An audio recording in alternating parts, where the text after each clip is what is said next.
कथयन्निह सर्वेषां त्रय्यन्तार्थं सुदुर्ग्रहम् स्तोत्रयामास योगीन्द्रः तं वन्दे यामुनाह्वयम्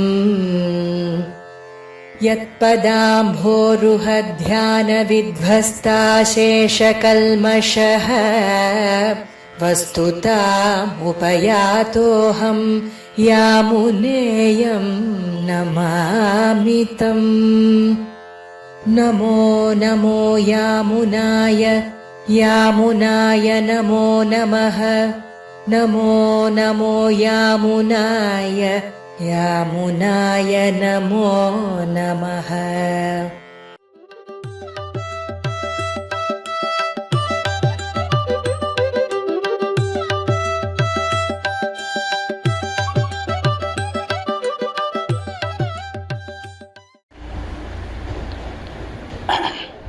नमज्जनस्य चित्तभित्ति भक्ति चित्रतूरिका भवाहि वीर्यभञ्जने नरेन्द्र मंत्र यंत्रणा प्रपन्नलोक कैरव प्रसन्न चारु चंद्रिका शटारी अस्तमुद्रिका हठाद्धुनोतु मे तमः। ऋषिं जुषामहे कृष्ण तृष्णा तत्त्वमिवोदितम् सहस्रशाखां यो द्राक्षी द्राविडीं ब्रह्म संहिताम् यत्पदाम्भोरुहध्यान विध्वस्ताशेषकल्मषः वस्तुतामुपयातोऽहं यामुनेयं नमामि तम्। श्रीमत्यै विष्णुचित्तार्य मनोनन्दन हेतवे नन्दनन्दन सुन्दर्यै गोदायै नित्यमङ्गलम्। श्रीमते रम्यजामातृमुनीन्द्राय महात्मने श्रीरङ्गवासिने भूयात् नित्यश्रीः नित्यमङ्गलम्। लक्ष्म्या सह ऋषिकेशः देव्या कारुण्यरूपया रक्षकः सर्वसिद्धान्ते वेदान्ते अपि च गीयते என்பது அற்புதமான பிரமாணம். அந்த ஸ்லோகத்துக்கு அனுகுணமாக லக்ஷ்மி என்று சொல்லக்கூடிய பெரிய பிராட்டியார், அவள் ரிஷிகேஷன் சொல்லக்கூடிய எம்பெருமான், இந்திரியங்களுக்கெல்லாம் தலைவனான ஸ்ரீமன் நாராயணன், அப்படிப்பட்ட எம்பெருமானோடே கூடி அந்த எம்பெருமான் ரட்சகனாக ஆகிறான். காரணம் என்ன என்றால் பெரிய பிராட்டியாருடைய கருணை காரணம். அந்த கருணையின் காரணத்தாலே எம்பெருமான் நம்மை ரட்சிக்கிறான் என்று சகல வேத வேதாந்தங்களும் தெரிவிக்கின்றன. அதையேதான் ஆழ்வார்களுடைய அருளி செயலிலேயும் நாம் அர்த்தமாக பார்க்கிறோம். அப்படிப்பட்ட பெரிய ஏற்றத்தோடே கூடினவள் பெரிய பிராட்டியார் நம்முடைய சம்பிரதாயத்திலே. அந்த பெரிய பிராட்டியார் விஷயமாக அவதரித்தது முதல்ல ஒரு ஸ்லோகரத்னம் என்று சொன்னால் அது பரமாச்சாரியரான யாமுனாச்சாரியர் ஆடவந்தார் அவர் அருளி செய்யக்கூடிய சதுஸ்லோகி என்று பார்க்கிறோம். அந்த சதுஸ்லோகியிலே கீழே 3 ஸ்லோகங்களை அனுபவித்து தலை கட்டி இருக்கிறோம்.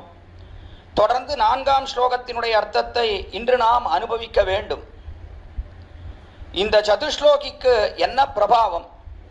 பரமாச்சாரியரான ஆளவந்தார் அவர் ஆச்சரியமாக ஸ்தோத்திர ரத்னம் என்பதை அருளி செய்கிறார். அந்த ஸ்தோத்திர ரத்னத்தை கீழே அனுபவித்து முடித்தோம். தொடர்ந்து சதுஸ்லோகியை அனுபவிக்க இருக்கிறோம். அந்த சதுஸ்லோகியிலே 4வது ஸ்லோகத்தை அனுபவிக்கும் காலத்திலே முதல்ல ஸ்தோத்திர ரத்னத்திலே எம்பெருமானுடைய பெருமையெல்லாம் பறக்க பேசினார் பரமாச்சாரியர் ஆளவந்தார். அப்படி பேசின பிற்பாடு பிராட்டினுடைய பெருமையை இவ்விடத்திலே தெரிவிக்கிறார் இந்த சதுஸ்லோகியிலே. நம்முடைய தர்சனத்திலே மிகவும் முக்கியமாக இருக்கக்கூடியது என்று சொன்னால் ரகசியத்ரயம் என்று பார்க்கிறோம். அதாவது திருமந்திரம், துவயம், சரமஸ்லோகம் என்று சொல்லக்கூடிய 3 ரகசியங்கள். அதற்கு மேலே முக்கியமாக இருக்கக்கூடியது என்று சொன்னால் 2 ஸ்லோகங்கள். அது ஸ்ரீ வராகப் பெருமாள் அருளி செய்த ஸ்திதே மனசி சுஸ்வஸ்தே என்று தொடங்கக்கூடிய வராக சரம ஸ்லோகம். அந்த ஸ்லோகங்கள் 2ஆக பார்க்கப்படுகிறது. அதற்கு மேலே 4 ஸ்லோகங்கள் கொண்ட இந்த சதுஸ்லோகி இது மிகவும் முக்கியமானது என்று பரமகாருணிகரான பெரியவாச்சான் பிள்ளை தம்முடைய இந்த சதுஸ்லோகி அவதாரிகையிலே எடுத்து காட்டுகிறார்.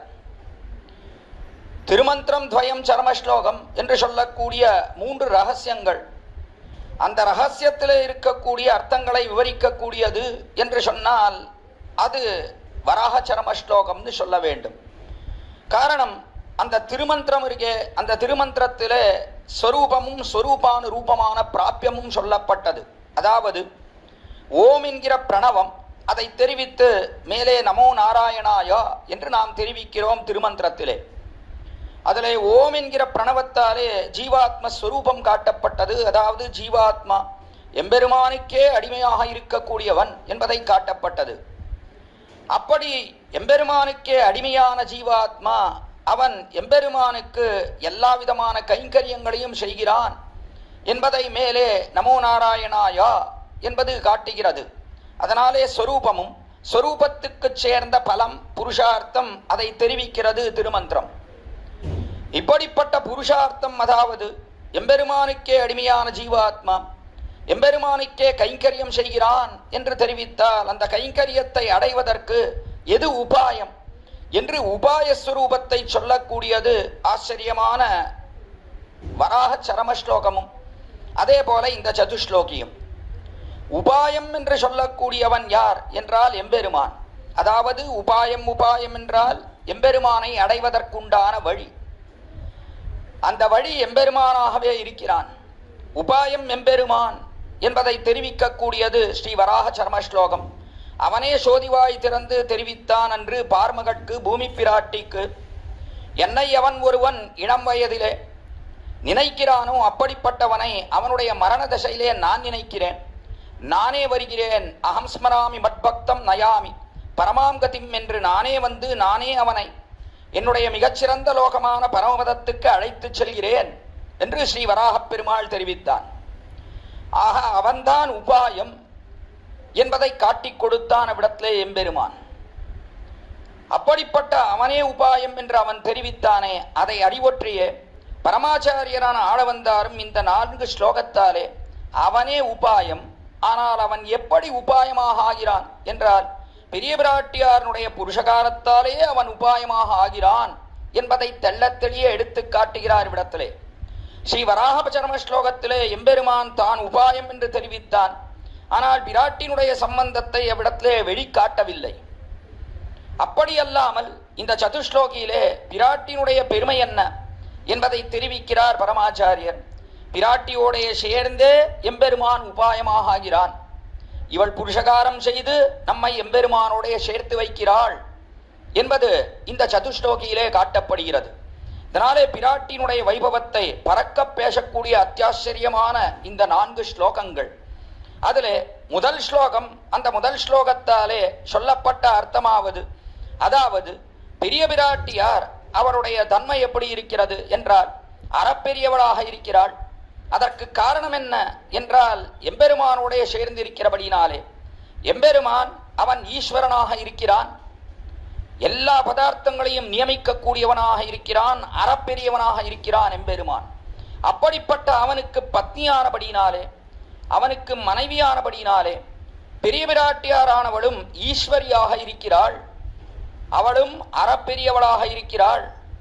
அதனாலே அவளை ஈஸ்வரி என்று கொண்டாடுகிறோம் நாம். ஆக இந்த பெருமை பெரிய பிராட்டியாருக்கு உண்டு என்று ஆளவந்தார் இவ்விடத்திலே சதுஸ்லோகியிலே முதல் ஸ்லோகத்தாலே காந்தஸ்தே புருஷோத்தம பணிபதி சையாசனம் வாகனம் என்கிற முதல் ஸ்லோகத்தாலே அருளி செய்தார். அதற்கு அடுத்தபடியாக இப்படிப்பட்ட பெரிய பிராட்டியார் அவளுக்கு சௌலபியம் இருக்கிறது என்பதை காட்டுகிறார் இவ்விடத்திலே 2வது ஸ்லோகத்தாலே. அதாவது யஸ்யாஸ்தே மகிமானம் ஆத்மனமிவ என்கிற இந்த ஸ்லோகத்தாலே 2வது ஸ்லோகத்தாலே பெரிய பிராட்டியார் எப்படி இருக்கா என்றால் அவள் பற்றும்படியாக இருக்கிறாள், அவள் புருஷகாரம் செய்கிறாள். அதாவது ஜீவாத்மாவாகிற நாம் எல்லோரும் கொடிய பாவங்களை செய்து என் செய்வது என்று தெரியாமல் இருக்கும் காலத்திலே எப்படி எம்பெருமானோடைய நாம் சேருவது என்று நாம் நினைக்கும் காலத்திலே பெரிய பிராட்டியாரானவள் நம்முடைய பாவத்தை பார்த்து தண்டிக்க கூடாதுன்னு எம்பெருமானிடத்திலே சொல்லி நம்மையும் எம்பெருமானையும் சேர விடுகிறாள். இதுதான் புருஷகார கிருத்தியம். புருஷகார கிருத்தியமாவது நம்முடைய பாவத்தை பார்த்து தண்டிக்க கூடாதுன்னு எம்பெருமானிடத்திலே மன்றாடி நம்மை அவனுடன் சேர்த்து வைக்கிறாளே, அதற்கு அவளிடத்துல என்ன இருக்கிறது? அவளுக்கு கிருபை இருக்கிறது. நம்மிடத்துல மிகுந்த கிருபையோடே கூடியிருக்கிறாள். நாம் எவ்வளவு பாவம் செய்துவிட்டு அவளிடத்திலே சென்றாலும் கூட அவள் அதை பார்க்காமல் எம்பெருமானோடே நம்மை சேர்த்து வைக்கிறாளே, அது அவள் செய்யக்கூடிய மிகச்சிறந்த காரியம் என்பதை 2ஆம் ஸ்லோகத்திலே வெளியிட்டு காட்டுகிறார் ஆளவந்தார். அதற்கு மேலே 3வது ஸ்லோகத்தாலே இப்படிப்பட்ட மேன்மையோடே கூடினவள், முதல் ஸ்லோகத்திலே சொன்ன மேன்மையோடே கூடினவள், 2வது ஸ்லோகத்திலே சொன்னப்பட்ட நீர்மையோடே கூடினவள், அதோடே கூடின பெரிய பிராட்டியார் அவள் எம்பெருமான் ஜகத்காரண பூதனாக ஆகும் காலத்திலே, அதாவது லோகத்தை எல்லாம் சிருஷ்டிக்கிறானே எம்பெருமான், அப்பொழுது பிராட்டிக்கும் அதிலே சம்பந்தம் இருக்கிறது என்பதை தெரிவிக்கிறாள். அதாவது இவளை பார்த்து கொண்டே எம்பெருமான் சிருஷ்டிகளை பண்ணுகிறான்.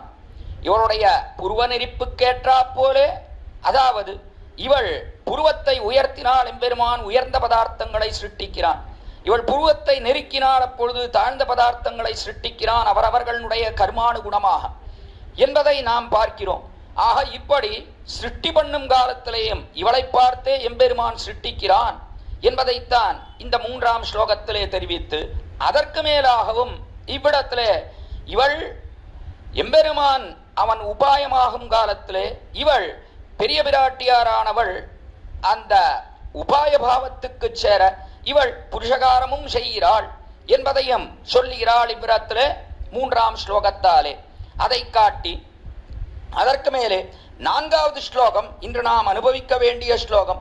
அந்த ஸ்லோகத்தாலே, அதாவது 3வது ஸ்லோகம் இடத்திலே ஈஷத்வத் என்று தொடங்கக்கூடிய 3வது ஸ்லோகம், அதற்கு மேலே 4வது ஸ்லோகம் இன்று நாம் அனுபவிக்க வேண்டிய ஸ்லோகம். அந்த ஸ்லோகத்தாலே பெரிய பிராட்டியார் எம்பெருமான் இவர்கள்தான் நாம் அடையக்கூடிய பலன், அதாவது பெரிய பிராட்டியாரும் எம்பெருமானும் இருக்கும் சேர்த்தியிலே செய்யக்கூடிய கைங்கரியம் இருக்கே, அதுவே பரமபுருஷார்த்தம் என்பதை அற்புதமாக நிரூபிக்கிறார். அப்படி நிரூபிக்கும் காலத்திலே எம்பெருமானுக்கு எதெல்லாம் தெரிவிக்கணும் என்று சொன்னால், எம்பெருமான் எப்படி இருக்கிறான், அவனுடைய ஆத்மஸ்வரூபம் என்ன, அதை முதல்ல தெரிவிக்கணும்.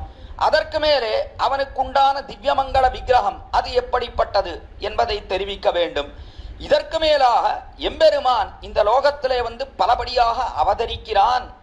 அவதரித்தால் தானே அவனுடைய அந்த சௌலபியாதி குணங்கள் எல்லாம் வெளிப்படும். அப்பொழுதுதானே நம்மாலே அவனை பற்ற முடியும். அதனாலே அந்த குணங்களை எல்லாம் காட்டிக் கொண்டு அவதரிக்கிறான் என்பதையும் தெரிவித்து, கடைசியாக இந்த ஸ்லோகத்தாலே எம்பெருமான் பிராட்டி இவர்கள் 2 பேருமே நமக்கு பிராபியம், அதாவது அடையத்தகுந்தவர்கள், அவர்கள் 2 பேருக்குந்தான் கைங்கரியம் என்பதை தெரிவித்து தலை கட்டக்கூடிய அற்புதமான ஸ்லோகம்தான் இந்த 4வது ஸ்லோகம் என்பதாக இவ்விடத்திலே பார்க்கிறோம். ஆக அந்த 4வது ஸ்லோகத்தை இனி இவ்விடத்திலே யதாமதி யதாவகாசம் ஸ்ரீமத் வேதமார்க பிரதிஷ்டாபனாச்சாரிய உபய வேதாந்த பிரவர்த்தகராய் பரமாம்ச பரிப்ராஜகாச்சாரியராக எழுந்தருள் இருக்கக்கூடிய எதுகிரி எதிராஜ நாராயண ராமானுஜ ஜீயர் சுவாமி அவருடைய திருவடி பலத்தை கொண்டு இக்கோஷ்டியிலே சிற்சில விசேஷார்த்தங்களை விண்ணப்பித்து சத்தை பெறலாம் என்று இப்பொழுது தொடங்குகிறேன். முதல்ல இந்த 4வது ஸ்லோகம் இருக்கே, இந்த 4வது ஸ்லோகம் ரொம்ப உயர்ந்ததாக பார்க்கப்படுகிறது. இவ்விடத்திலே கடைசி ஸ்லோகமானபடியினாலே அந்த ஸ்லோகம் இவ்விடத்திலே சாந்தானந்த மகாவிபூதி பரமம் யத் பிரம்மரூபம் மரேஹே மூர்த்தம் பிரம்ம ததோபி தத் பிரியதரம் ரூபம் யத்யத்புதம் யான்யன்யானி யதாசுகம் விஹரதோ ரூபாணி சர்வாணி தானி ஆஹுஸ்வைர் அனுரூப ரூப விபவைஹி காடோபகூடானிதே என்பது இந்த ஆச்சரியமான 4வது ஸ்லோகம். இந்த ஸ்லோகத்தில் பல விசேஷார்த்தங்களை வாரி வர்ஷிக்கிறார் பரமகாருணிகரான வியாக்கியான சக்கரவர்த்தி பெரியவாச்சான் பிள்ளை. இதில் சாந்தானந்த மகாவிபூதி என்று சாந்த ஆனந்த சாந்தம் என்று சொன்னால் இவ்விடத்தில் ஊர்மிகள்னு சொல்லப்படக்கூடியது இல்லாதவன் அந்த எம்பெருமான் என்பதுதான் சாந்த என்பதற்கு அபிப்பிராயம்.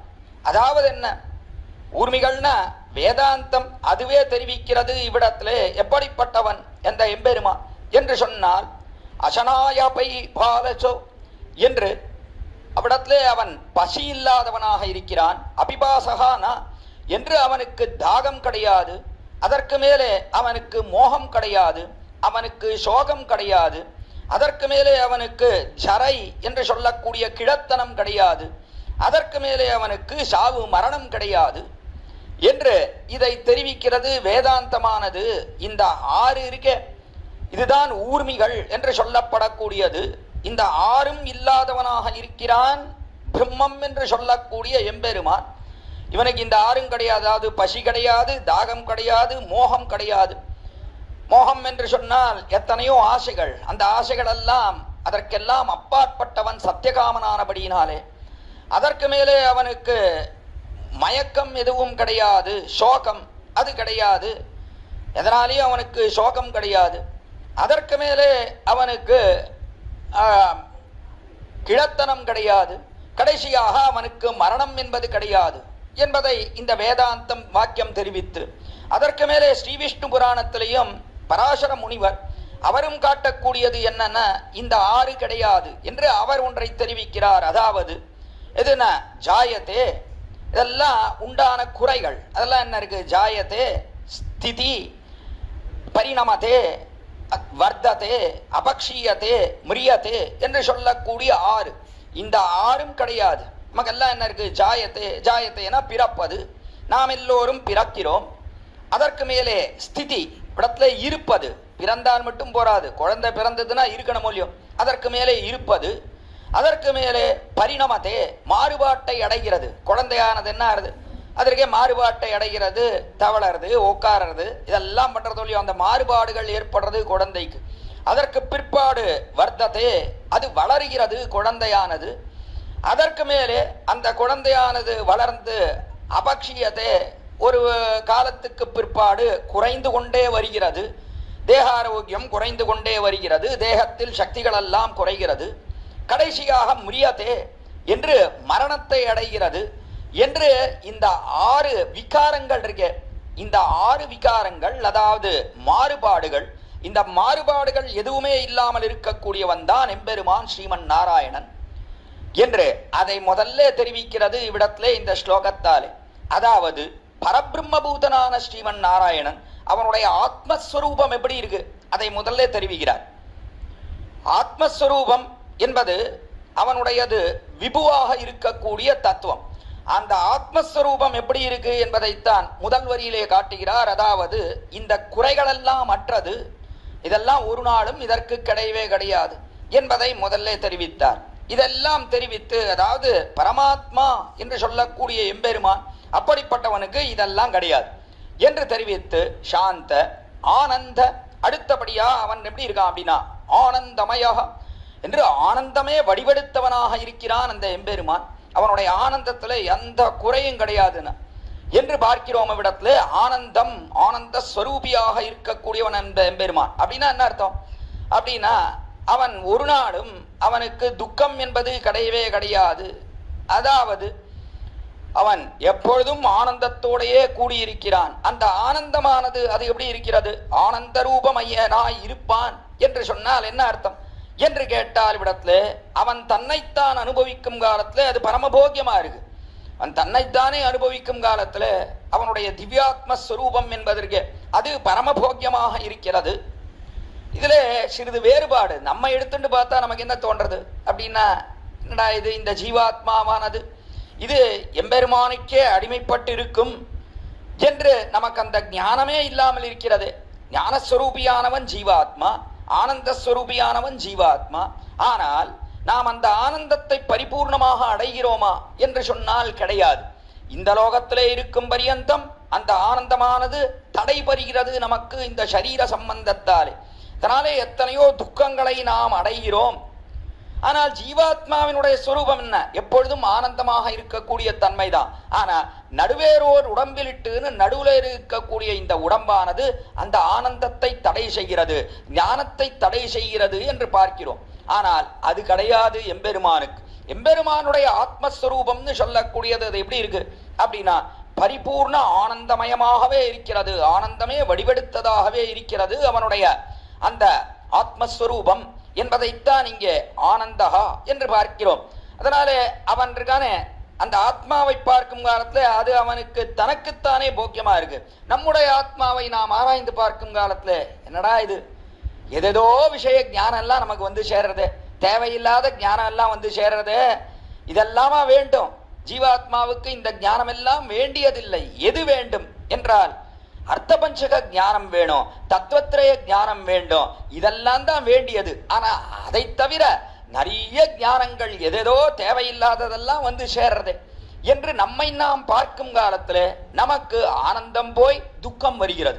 ஆனால் எம்பெருமான் தன்னுடைய ஆத்மாவை பார்க்கும் காலத்துல அவனுக்கு எப்பொழுதும் ஆனந்தமாகவே இருக்கக்கூடியது ஒன்று என்பதைத்தான் இங்கே ஆனந்தம் என்கிற சப்தத்தாலே காட்டுகிறார் பரமாச்சாரியர்.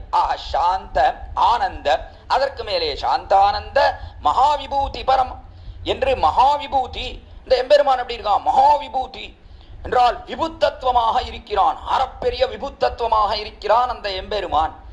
விபுத்தத்துவம்னா என்ன அப்படின்னா எல்லா இடத்திலையும் நிறைந்தவனாக இருக்கிறான், அவன் இல்லாத இடமே கிடையாது. அந்தர்பஹி சதத் சர்வம் வியாபிய நாராயண ஸ்திதா என்று உள்ளும் புறமும் ஒக்க வியாபித்திருக்கிறான் எம்பெருமான். அவன் இல்லாத இடமே கிடையாதுனா எல்லா இடத்திலும் நிறைந்தவனாக இருக்கிறான், விபுத்தத்துவமாக இருக்கிறான் எம்பெருமான். அந்த விபுத்தத்துவத்தை பற்றித்தான் இவ்வூரிலே ஆழ்வார் சுவாமி நம்மாழ்வார் அற்புதமாக அருளி செய்கிறார். தம்முடைய திருவாய்மொழியிலே முதல் பத்திலே முதல் திருவாய்மொழி உயர்வர உயர்நலம் உடையவன் எவனவன் மயர்வர மதிநலம் அருளினன் எவனவன் தொடங்குகிறாரே.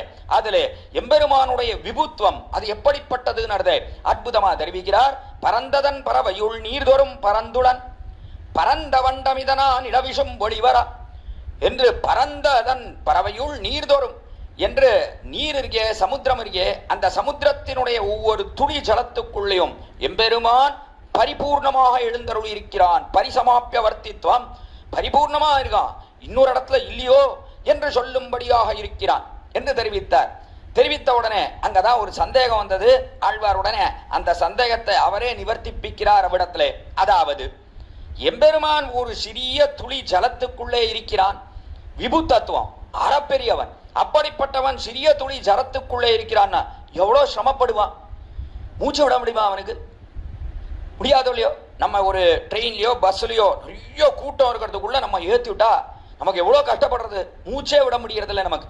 அதை போல ரொம்ப சிரமப்படுவனா என்றார். இல்லைனா பரந்த வண்டமிதனா நிலவிஷம் ஒளிவர என்று பெரிய அண்டத்தை இடையறு 14 லோகத்தை சிருஷ்டித்து அதிலே ஒருத்தனே இருந்தால் எவ்வளவு சுகமா இருக்கும், அதை போல இருக்கும்.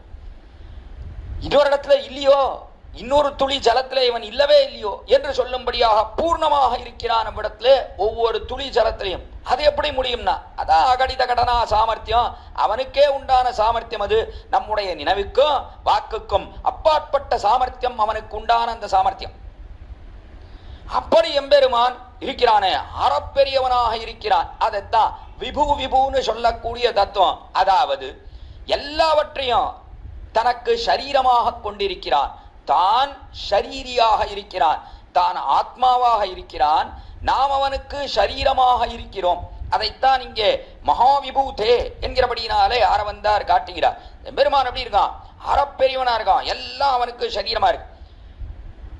ராமாயணத்துல கடைசியில ராவணனோட யுத்தம் முடிகிறது.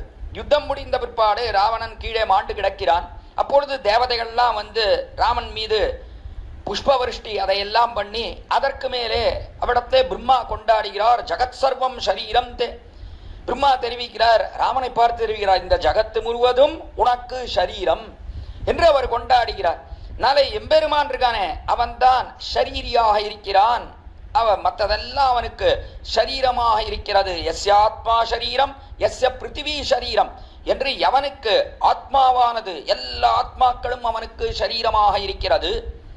அதற்கு மேலே பிருத்திவி என்கிறபடினாலே எல்லா அச்சேதன பதார்த்தங்கள், ஞானசூன்யமான ஜட பதார்த்தங்கள் எல்லாமே அவனுக்கு சரீரமாக இருக்கிறது. நம்முடைய சம்பிரதாயத்துல தத்துவங்கள் 3 தான். ஒன்று ஞானத்தோட கூடின ஆத்ம தத்துவம், மற்றொன்று ஞானமில்லாத ஜட பதார்த்தங்கள், மூன்றாவது எம்பெருமானாகிற தத்துவம். எம்பெருமானாகிற தத்துவம் அவனுக்கு எல்லா பதார்த்தங்களும், அதாவது ஜீவாத்மாக்கள் எல்லாமும் அதே போல அச்சேதனம் பரிபூர்ணமாகவும் அவனுக்கு ஷரீரமாக இருக்கிறது. அவன் எல்லாவற்றையும் தரிக்கக்கூடிய ஆத்மாவாக இருக்கிறான். அவன் தரிக்கவில்லை என்று சொன்னால் இவைகளெல்லாம் நாசத்தை அடைந்துவிடும். எப்படி நம்முடைய ஜீவாத்மா உள்ளிருந்து நம்மை தரிக்கிறானோ, இந்த சரீரத்தை விட்டு ஜீவாத்மா புறப்பட்டு வெளியில போயிட்டான்னா சரீரம் கீழே விழுந்துடுறது. அதை நித்தியம் பார்க்கிறோம் இல்லையோ? அதே போல எம்பெருமான் இந்த ஜீவாத்மாவுக்குள்ளே இல்லை என்று சொன்னால் ஜீவாத்மாவும் நிற்காது. அச்சேதனத்தை வியாபிக்கவில்லை எம்பெருமான் சொன்னால் எந்த அச்சேதன பதார்த்தமும் ஞானசூன்ய பதார்த்தமும் நிற்காது. எம்பெருமான் பூர்ணமாக உள்ளும் புறமும் ஒக்க வியாபித்திருக்கிறான். அதனாலே அவனை மகாவிபூதே என்று கொண்டாடுகிறார் இடத்துல. அதான் அவனுடைய ஆத்மஸ்வரூபம். இந்த முதல் வரியாலே எம்பெருமானுடைய ஆத்மஸ்வரூபம் தெரிவிக்கிறார். ஆத்மஸ்வரூபம்ங்கிறத நல்லா புரிஞ்சுக்கணும். நமக்குள்ள ஜீவாத்மா இருக்கான். இந்த ஜீவாத்மா எப்படி இருக்கான் அப்படின்னா அணுவாக இருக்கிறான். அணுனா மிகவும் சிறியவனாக இருக்கிறான். நிரவயவ திரவியம், அவனுக்குள்ளே இடைவெளியே கிடையாது. அப்படி ஆத்மாவானவன் நமக்குள்ளே இருக்கிறான். இந்த ஆத்மா எதாலே ஆனவன்? ஞானத்தாலே ஆனவன், ஆனந்தத்தாலே ஆனந்தவன். அதற்கு மேலே இந்த ஆத்மாவுக்கு என்ன இருக்கிறது என்று சொன்னால் விடத்திலே அவனுக்கு ஞானம் இருக்கிறது. ஞானத்தாலே ஆனவன், அவனுக்கு ஞானம் இருக்கிறது. இது நம்முடைய ஜீவாத்மாவுக்குண்டான தன்மை. அனுக்கேஷாத்மான, அணுவாக மிகவும் சிறியவனாக இருக்கிறான். அவனை வெட்ட முடியாது, இடைவெளி இல்லாதபடினாலே. இப்படிப்பட்டவன் தான் நம்முடைய ஆத்மா. ஆனால் பரமாத்மா அவன் எப்படி இருக்கான் அப்படின்னா அவனுடைய ஆத்மான்னு சொல்லக்கூடியது அது விபு தத்துவம், அறப்பெரிதாக இருக்கக்கூடியது. அது அந்த விபு தத்துவமானது.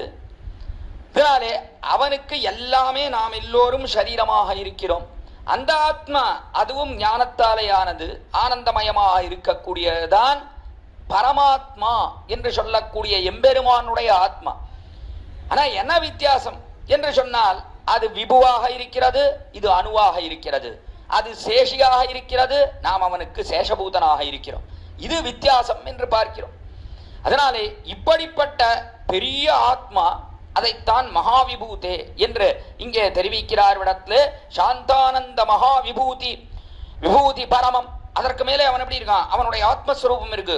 பரமம், பரமம்னா என்ன? இதை போல மற்றொன்று கிடையாது. பரவோமாஸ்மோதிதி பரமஹம் என்று பரமம்ன்ற சப்தத்துக்கு என்ன அர்த்தம் அப்படின்னா இதை போல இன்னொன்று கிடையாது. இந்த ஆத்மா இருக்கே, இதை போல மற்றொன்றை பார்க்க முடியுமா? மற்றொன்றை பார்க்க முடியாது. எல்லா சேதனா சேதனங்களையும் தனக்கு சரீரமாக கொண்டிருக்கக்கூடிய அந்த பரமாத்மா இருக்கே, அதை போல இன்னொன்று கிடையவே கிடையாதுன்னா என்பதை தெரிவிக்கக்கூடியதான் விசிஷ்ட அத்வைதம். அதை பார்க்கிறோமோ இல்லையோ, விசிஷ்ட அத்வைதம்ன்றதுக்கு இது ஒரு பொருள். அதாவது விசிஷ்டம்னா கூடியே இருக்கிறது, எல்லாம் கூடியே இருக்கு. எதெல்லாம் கூடி இருக்குன்னா ஆத்மாக்கள் என்ன, அச்சேதனங்கள் என்ன, எல்லாம் எம்பெருமானோட கூடியே இருக்கிறது. விசிஷ்ட அத்வைத்தம். எதிலே அத்வைத்தம்னா இதையெல்லாம் கொண்டிருக்கிறானே, அப்படிப்பட்ட அந்த ஆத்ம தத்துவம் இருக்கு, அதை போல இன்னொன்று கிடையாது. அதை போல விபுத்ரவியம் இன்னொன்னு கிடையாதுன்னா என்று சொல்லும்படியாக அதிலே அத்வைத்தம். அதனாலே விசிஷ்ட அத்வைத்தம் என்பதாக பார்க்கிறோம் இவ்விடத்துல. அதை தெரிவிக்கிறார் இங்கே ஆச்சரியமாக. மகாவிபூதி பரமம் என்கிறபடினாலே அறப்பெரியவனாக இருக்கிறான் அந்த எம்பெருமான். ஒத்தார் மிக்காரை இளையாய மாமாயா. ஆழ்வார் தெரிவிக்கிறார் ஆச்சரியமா, ஒத்தார் மிக்காரை, அவனுக்கு சமமாக ஒருத்தனும் கிடையாது.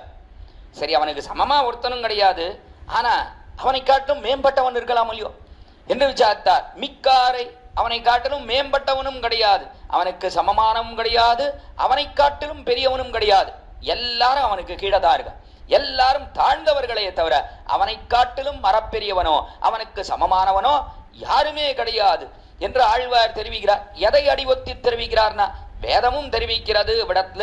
நதத் சமஸ்சா அபியதிகஸ்ச திருஷ்யதே என்று. நதஹா சமஸ்ச, அவனுக்கு சமமாக இருக்கக்கூடியவனோ, அதிகஸ்ச, அவனை காட்டிலும் மேம்பட்டவனோ யாருமே கிடையாதுன்னு வேதம் சொன்னது. அதைத்தான் வேதம் தமிழ் செய்த மாறனும் தம்முடைய திருவாய்மொழியிலே காட்டினார். ஒத்தார் மிக்காரை இளையாய மாமாயா என்று. நாளே இப்படிப்பட்ட அறப்பெரியவனாக இருக்கக்கூடியவன் அந்த பிரம்மம் என்று சொல்லக்கூடியவன். அவன் யார்னா அதை தெரிவிக்கிறார். சாந்தானந்த மகாவிபூதி பரமம் யத் பிரம்மரூபம் மரேஹே யது என்கிறபடியினாலே யாதொன்று இது இப்படி இருக்கக்கூடியது என்று இவ்விடத்திலே தெரிவிக்கிறார். அதாவது எப்படிப்பட்டதுன்னா எதுனா அவனை பற்றி நம்மாலே நினைத்து கூட பார்க்க முடியாதுன்னா வாக்குக்கும் மனதுக்கும் அப்பாற்பட்டவனாக இருக்கக்கூடியவன் தான் அவன் எம்பெருமான். ஆச்சரியமா வேதாந்தம் எம்பெருமானுடைய ஆனந்த குணத்தை தெரிவிக்கிறேன்னு தொடங்கும் காலத்துல அது சொல்லித்து என்னாலே சொல்ல முடியாது. யதோவாச்சோ நிவர்த்தந்தே அப்பிராப்பிய மனசா அசகா ஆனந்தம் பிரம்மணோ வித்வான் நபிபேதி கதாச்சனேதி. இது வேதாந்த வாக்கியம். அதாவது எம்பெருமானுடைய ஆனந்த குணம்ன்றது உன்னை சொல்றேன்னு ஆரம்பிச்சது, ஆனால் அதை சொல்லி முடிக்கவே முடியாதுன்னா அது மனசுக்கும் வாக்குக்கும் அப்பாற்பட்டது எம்பெருமானுடைய ஒரு குணம், ஆனந்தம்னு சொல்லக்கூடிய ஒரு குணம் என்று சொன்னால் அறப்பெரிய விபுத்ரவியமாக இருக்கக்கூடிய எம்பெருமானுடைய ஆத்மா. அந்த ஆத்ம தத்துவத்தை பத்தி நம்மாலே பேச முடியுமா அல்லது அதை பத்தி நினைச்சுதான் பார்க்க முடியுமா? எதையும் நினைத்து பார்க்க முடியாது. அப்படிப்பட்டதுதான் அவனுடைய ஆத்ம தத்துவம். அதை தெரிவிக்கிறார் இங்கே ஆச்சரியமாக இவ்விடத்துல. பரமம் எது பிரம்மரூபம் மரேஹே, பிரம்மரூபம் என்று அவனுக்கு பிரம்மம் என்று பேர். அந்த பிரம்மத்தினுடைய ரூபம் இருக்கு, அது எதுனா இங்க ரூபம்னு சொல்லக்கூடியது பரமாத்மா என்று சொல்லக்கூடிய அந்த ஆத்மா இருக்கே அதனுடைய வடிவு. அது எப்படிப்பட்டதுன்னா பிரம்மரூபம் என்று பிரம்மம் என்கிறபடினாலே எம்பெருமான் அவன் எப்படி இருக்கான்? பிரம்ம சப்தத்தாலே சொல்லப்படக்கூடியவனே அவன் தான். பிருஹத்வாத் பிரம்மணத்வாச்ச பிரம்ம இத்யவிதீயதே என்பது ஆச்சரியமான பிரமாணம். பிருஹத்வாத் பிரம்மணத்வாச்ச அறப்பெரியவனா இருக்கான் அவன். அதே போல அவனோட சேர்ந்தவர்களை எல்லாம் மிக பெரியவர்களாக ஆக்குகிறான். அவனோட சம்பந்தம் கொண்டவர்கள் எல்லாரையும் மிகவும் பெருமை வாய்ந்தவர்களாக ஆக்கிவிடுகிறான் எம்பெருமான். அது அவனுக்கு உண்டான அசாதாரணமான ஒரு தன்மை. அது அதனாலேயே அவனுக்கு பிரம்மம் என்கு பேர். பிருஹத்வாத் பிரம்மணத்வாச்சா என்று பெருமையை பார்க்கிறோம். அந்த எம்பெருமான் தன்னை போலே ஆகிவிடுறான் என்பதை ஆச்சரியமாக எத்தனையோ பிரமாணங்கள் மூலமாக பார்க்கிறோம். தம்மையே நாடும் வணங்கி தொடுவார்க்கு தம்மையே ஒக்க அருள் செய்வர் சர்வம் சாமியம் உபைதி என்று வேதாந்தம் தெரிவிக்கிறது. சாமியாபத்தி அவனை போலே அவன் ஆகிவிடுறான் இடத்துல என்று பார்க்கிறோம். அதாவது என்ன, பெருமை வாய்ந்தவர்கள், அவனுடைய பெருமை எல்லாம் இவர்களுக்கும் உண்டு என்று சொல்லும்படியாக எம்பெருமான் செய்து விடுகிறார். அதைத்தான் இந்த பிரம்ம சப்தத்தாலே இவ்விடத்திலே தெரிவிக்கிறார் ஆச்சரியமாக. நாளை இப்படிப்பட்ட மகாவிபூதி என்று மகாவிபூதே எத் பிரம்மபூதம் அரே ரூபம் அரேஹே, இதுதான் அவனுடைய ஹரி என்று சொல்லக்கூடிய எம்பெருமான் அவனுக்கு உண்டான ஆத்ம தத்துவம். அதாவது அந்த ஆத்மா பரமாத்மான்னு சொல்லக்கூடியவன் இப்படி இருக்கிறான் என்பதை முதல்ல காட்டினார். அதாவது இங்கே சொல்லப்பட்டதெல்லாம் என்ன என்றால் எந்த தோஷமும் மற்றவன். அதாவது பசி, தாகம், மோகம், மயக்கம், அதற்கு மேலே ஜரை, முதுமை, சாவு என்று சொல்லக்கூடிய தோஷமற்றவன். சாந்தா ஆனந்த என்று ஆனந்தமே வடிவெடுத்தவனாக இருக்கக்கூடியவன். அதற்கு மேலே மகாவிபூதி என்று எல்லாவற்றையும் தனக்கு சரீரமாக கொண்டவன். பரமம், அவனைப் போலே இன்னொருவன் கிடையாது, அறப்பெரியவனாக இருக்கக்கூடியவன். எத் பிரம்மரூபம், இப்படி மனசுக்கும் வாக்குக்கும் அப்பாற்பட்டவானான அந்த பிரம்மா என்று சொல்லக்கூடிய பிரம்மத்தினுடைய ஆத்மஸ்வரூபம் அது எப்படி இருக்கக்கூடியதுனா ரூபம் அரேஹே எம்பெருமானுடையது. இதெல்லாம் கொண்டது அவனுடைய ஆத்மஸ்வரூபம் என்று அதை முதல்ல காட்டி அதற்கு மேலே இப்படிப்பட்ட இந்த ஆத்மஸ்வரூபம் இருக்க இதை காட்டிலும் எம்பெருமானுக்கு எதிலே ரொம்ப பிரீத்தி என்று சொன்னால் அவனுடைய ஆச்சரியமான திவ்யமங்கள விக்கிரகம். எம்பெருமானுக்கு திவ்யமங்கள விக்கிரகம் என்பது ஒன்று இருக்கிறது. ஆத்மா என்பது ஒன்று, அதற்கு மேலே அவனுக்குன்னு ஒரு திருமேனி. திவ்யமங்கள விக்கிரகம்னா அவனுக்குன்னு ஒரு திருமேனி, அதை திருமேனின்னு சொல்லுகிறோம் அல்லது திவ்யமங்கள விக்கிரகம்னு சொல்லுகிறோம். அதை சரீரம் என்றோ தேகம் என்றோ சொல்லுவதில்லை. நம்முடையத சரீரம் தேகம்னு சொல்லுகிறோம். தேகம்னு சொன்னா வளர்ந்துட்டே போறதுன்னு அர்த்தம். சரீரம்னு சொன்னா அவிடத்துல குறைந்து கொண்டே வருகிறதுன்னு அர்த்தம்.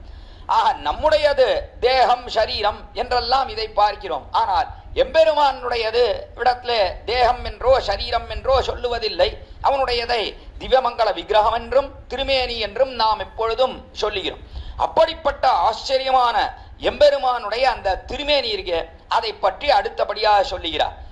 அதாவது நம்முடைய உடம்பை எடுத்துட்டு பார்த்தா நமக்குள்ள ஒரு ஆத்மா இருக்கு, நமக்கு ஒரு சரீரம் இருக்கு. அதே போலத்தான் எம்பெருமானுக்கு. எம்பெருமானுக்கு என்ன இருக்கு? ஆத்மா என்று சொல்லக்கூடியது அது விபுவாக இருக்கக்கூடியது அவனுடைய ஆத்ம தத்துவம். அதற்கு மேலே அவனுக்கு உண்டான திருமேனி என்று சொல்லக்கூடியது இருக்கு, அது தனிப்பட்டதாக இருக்கக்கூடியது ஒரு திருமேனியானது. அப்படி கூட அவனுக்கு திருமேனின்னு ஒண்ணு உண்டானா என்று இங்கே விசாரம் பண்ணுகிறார். இடத்துல திருமேனின்னு ஒண்ணு உண்டா அவனுக்கு என்று சொன்னால் பிரம்மா கொண்டாடுகிறான். நதே ரூபம் நச்சாகாரா. அவன் சொல்லக்கூடியது என்னன்னா அவனுக்கு வடிவு கிடையாது. எம்பெருமானுக்கு நதே ரூபம் நச்சாகாரா, அவனுக்கு ஒரு ஆகாரம் கிடையாது. அதாவது என்ன அப்படின்னா ஒரு புருஷனுடைய வடிவோ பெண்ணினுடைய வடிவோ எதுவும் கிடையாது அவனுக்கு. நாயுதானி நச்சாஸ்பதம். இது ஜிதந்தா ஸ்தோத்திரத்துல பிரம்மா கொண்டாடுகிறார் எம்பெருமானை பத்தி. நாயுதானி நச்சாஸ்பதம், அவனுக்கு ஆயுதங்கள் கிடையாது. அதே போல அவனுக்கு இருப்பிடம் கிடையாது. ஆஸ்பதம், அவனுக்கு இருப்பிடம் கிடையாது. நாயுதானி நச்சாஸ்பதம். ததாபி புருஷா அகாரம், ஆனாலும் என்ன இருக்குன்னா அவனுக்கு புருஷனுடைய வடிவு ஒன்று இருக்கிறது என்று தெரிவிக்கிறார். எதற்காக இருக்கிறான்னா பக்தானாம் துவம் பிரகாசசே, பக்தர்களுக்காக அவன் வைத்துக் கொண்டிருக்கிறான், அடியார்களுக்காக. அவனுக்கு உண்மையிலேயே இதெல்லாம் எதுவும் கிடையாது. ஆனால் அடியார்களுக்காக விடத்துல அவனுக்குன்னு ஒரு திருமேனியை வச்சுருக்கான். அடியார்கள் அனுபவிக்கணும் இல்லையோ என்பது பிரம்மா தெரிவிக்கக்கூடியது ஒன்று. ஆனாலும் கூட அப்படி சொன்னாலும் கூட அவனுக்குத்தான் இல்லை இல்லைன்னு சொல்லிவிட்டாரு. அதனால அவனுக்கு உண்மையிலேயே அதெல்லாம் கிடையாதுன்னா ஏதோ அடியவர்களுக்காக இவர்கள் ஏதோ ஒரு திருமேனி ஒன்று இருப்பதாக இவர்கள் பாவித்து அதனாலே இவர்கள் எம்பெருமானுக்கு எல்லா திருவாராதனங்களும் பண்ணுகிறார்கள்.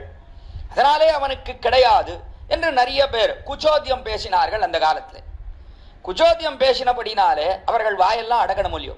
வாயெல்லாம் எப்படி அடக்கிறதுனா வேதாந்தமே அடக்கிடுத்துனா நாம ஒன்றும் சிரமப்பட வேண்டாம். இப்படியெல்லாம் ஏதோ பேசக்கூடியவர்கள், அதாவது அவனுக்கு எதுவும் கிடையாது, விக்கிரகம் கிடையாது, அவனுக்கு விபூதி என்று இந்த லோகம் அந்த லோகம் எதுவும் கிடையாது, அவனுக்கு ஐஸ்வர்யம் கிடையாது என்றெல்லாம் எதுவும் கிடையாது கிடையாதுன்னு சொல்லுகிறார்களே, அவர்களுடைய வாயை அடக்கவின்படியாக வேதாந்தமே என்ன படித்துனா அதுவே கொண்டாடி விடுத்து எம்பெருமானுக்கு எல்லாம் இருக்கிறது. எங்கே தெரிவித்ததுன்னா சாந்தோக்கிய உபனிஷத் அற்புதமா வர்ணிக்கிறது. எம்பெருமான் சூரிய மண்டலத்தின் நடுவுல எழுந்தருளிருக்கானே, எப்படி இருக்கான் அவன் நீ சொன்னால் அவன் ஏஷா அந்தராதித்யே இரண்மயா புருஷோ திருஷ்யதே இரண்யஸ்மஸ்ருஹு இரண்யகேஷா ஆப்ரணகாத் சர்வயேவ சுவர்ணஹ தஸ்ய யதா கப்யாசம் புண்டரீகமேவ மக்ஷினி தஸ்ய உதிதி நாம என்பது சாந்தோக்கிய உபனிஷத் வாக்கியம். அதாவது ஏஷா அந்தராதித்யே இரண்மயா புருஷோ திருஷ்யதே, அந்தராதித்ய ஆதித்ய மண்டலத்தின் நடுவுல எம்பெருமான் எழுந்தருளிருக்கான், சூரிய மண்டலத்தின் நடுவுல எம்பெருமான் எழுந்தருளிருக்கான். எப்படி இருக்கிறான் என்றால் இரண்மயா புருஷா என்று ஸ்வர்ணமயமான புருஷன், இரண்யம்னா ஸ்வர்ணம், தங்கமயமான ஒருத்தன் எழுந்தருளி இருக்கிறான். அப்படின்னா என்ன அர்த்தம்? தங்கமயமான என்று சொல்லிட்டு அவனை விவரிக்கிறது அதே வாக்கியமானது. இரண்யஸ்மஸ்ருஹு இரண்யகேஷா ஆப்ரணகாத் சர்வயேவ சுவர்ணா. இரண்யஸ்மஸ்ருஹு என்றால் தங்கத்தாலே மீசை, இரண்யகேஷா தங்கத்தாலே தலைமுடி, ஆப்ரணகாத் சர்வயேவ சுவர்ணா என்று திருநகம் தொடங்கி திருமுடி பரியந்தம் எல்லாம் தங்கம்னா என்று தெரிவித்தது வேதாந்தமானது. அப்படி சொன்னால் சூரிய மண்டலத்தின் நடுவிலே சூரிய நாராயணாக இப்படி எழுந்தருளி இருக்கிறான்னு சொன்னார். உடனே அங்கதான் விசாரித்தார் பாஷ்யக்காரர் சுவாமி எம்பெருமானார் இடத்துல, இப்படி கூட ஒரு மனுஷன் இருந்தா நன்னாவா இருக்கும், பூர்ணமா நகத்திலிருந்து தலைமுடி பரியந்தம் ஒரேடியா அப்படியே தங்கமாக இருந்தால் பார்ப்பதற்கு நன்னாவா இருக்கும் என்று விசாரித்தார். அப்படி அன்றுன அவன் அப்படி இல்லை, எப்படி இருக்கான்னா ஆச்சரியமா காட்டினார் இடத்துல. இங்கே சொல்லக்கூடிய தங்கம் என்று சொல்லக்கூடியதற்கே அது விரும்பத்தக்கவனாக இருக்கிறான் என்பதிலே நோக்காகத்தான் இங்கே வேதாந்தமானது எம்பெருமானை தங்கம் என்று தெரிவிக்கிறது. உண்மையிலேயே அவன் தங்கத்தாலே ஆனவன் அன்று. தலைமுடி எப்படி இருக்கமானோ மை வண்ண நறுங்குஞ்சி குழல் பின்தாள என்று கருத்த திருமுடியோட தான் இருக்கான். அதற்கு மேலே திருமேனிக்கெல்லாம் என்ன நிறம் உண்டோ அந்த நிறத்தோடைய குடினவனாகத்தான் இருக்கிறான் எம்பெருமான். ஆனாலும் பூர்ணமாக தங்கம்னு ஏன் தெரிவித்தது என்று விசாரித்தார் விடத்துல எம்பெருமானார். விசாரித்த ஆச்சரியமா தெரிவித்தார். நது லோகபரஹா அபிது கமனீயபரஹா என்று ஆச்சரியமாக காட்டினார். இது லோகத்தை சொல்லக்கூடியது அன்று. தங்கம் தங்கம்னு சொன்னால் உலோகம் இருக்கே, தங்கம்னா ஒரு மெட்டல், உலோகம் இருக்கே அதை சொல்லக்கூடியது அன்று இங்கே. ஆனால் தங்கம் என்பது எதை காட்டுகிறன்னா கமனீயபரஹான்னு எல்லோரும் விரும்பத்தக்கதாக இருக்கக்கூடியது அவனுடைய திருமேனி. எல்லாரும் ஆசைப்படுறானா அப்படின்னா என்ன அர்த்தம்? பரம தேஜோ ரூபமாக எழுந்தருள் இருக்கிறான் பெருமான் சூரிய மண்டலத்தின் நடுவிலே. தேசதா சவித்திர மண்டல மத்தியவர்த்தி நாராயணா சரஜாசனா சன்னிவிஷ்டா கேயூரவான் மகரகுண்டலவான் கிரீட்டி ஹாரி இரண்மயாக வபு திருத சங்கச்சக்கரா என்று கொண்டாடும்படியாக எம்பெருமான் எப்படி எழுந்தருளிருக்கான் சூரிய மண்டலத்தின் நடுவுலேனா தேசதா சவித்திர மண்டல மத்தியவர்த்தி சவித்திர மண்டலம்னு சொல்லக்கூடிய சூரிய மண்டலத்தின் நடுவுலே எம்பெருமான் எழுந்தருளிருக்கானே. நாராயணா சரஜிசாசனா சன்னிவிஷ்டா கேயூரவான் மகரகுண்டலவான் என்று கேயூரம் மகர குண்டலங்கள் காதிலே காப்புகள் இதையெல்லாம் அணிந்தவனாக கேயூரவான் மகரகுண்டலவான் கிரீட்டி ஹாரி இரண்மயா வபு என்று கிரீட்டத்தை தரிந்தவனாக இரண்மயாக வபுகு என்று தங்கமயமான திருமேனி அதோட கூடினவன். தங்கமயமான திருமேனி என்று சொன்னால் என்ன, அங்கேயும் இதே அர்த்தம்தான். தங்கம் என்று சொன்னால் எல்லாரும் ஆசைப்படுறார், எல்லாருக்கும் தங்கத்துல ஆசை இருக்கும் இல்லையோ, நாளே அந்த தங்கம்னு ஆசைப்படுகிறார்களே, அதே போலத்தான் எம்பெருமானுடைய திருமேனி பரமபோக்கியமாக இருக்கக்கூடியது, தேஜோமயமாக இருக்கக்கூடியது, எல்லாராலும் விரும்பப்படக்கூடியதாக இருப்பதுதான் அவனுடைய திருமேன். சூரிய மண்டலத்தின் நடுவிலே இருக்கக்கூடிய திருமேன் அதைத்தான் சாந்தோக்கிய உபனிஷத்து அற்புதமாக வர்ணித்தது. இரண்யஸ் மஸ்ருஹு இரண்யகேஷா ஆப்ரணகாத் சர்வயேவ சுவர்ணா தஸ்யேதா கப்யாசம் புண்டரீகமேவ மக்ஷினி என்று அவனுடைய கண்ணழகிற்கு என்ன கண்ணழகு தெரியுமா, அது சூரியனாலே ஆயிரக்கணக்கான தாமரை இதழோட கூடின ஒரு தாமரை புஷ்பம் அப்படிப்பட்டது மலரப்பட்ட அது எப்படி இருக்குமோ அதே போலத்தான் அவனுடைய திருக்கண்கள் என்று தெரிவித்து தஸ்ய உதித்தி நாம அவனுக்கு உது என்று ஒரு திருநாமம்னு ஆச்சரியமாக காட்டியது விடத்திலே. ஆக இப்படிப்பட்ட ஆச்சரியமான திருமேனி அவனுடைய திருமேனி இருக்க, அவ்வளவு அற்புதமாக இருக்கக்கூடிய அவனுடைய திருமேனி, அந்த திருமேனியைத்தான் இங்கே ஆச்சரியமாக தெரிவிக்கிறார் இடத்துல.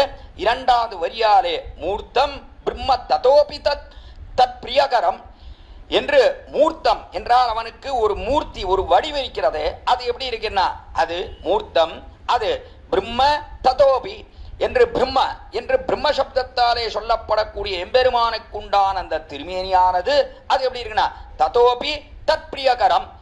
அந்த மூர்த்தி அதாவது அந்த திருமேனி திவ்யமங்கள விக்கிரகம் அது அவனுக்கும் மிகுந்த ஆனந்தத்தை கொடுக்கக்கூடியது.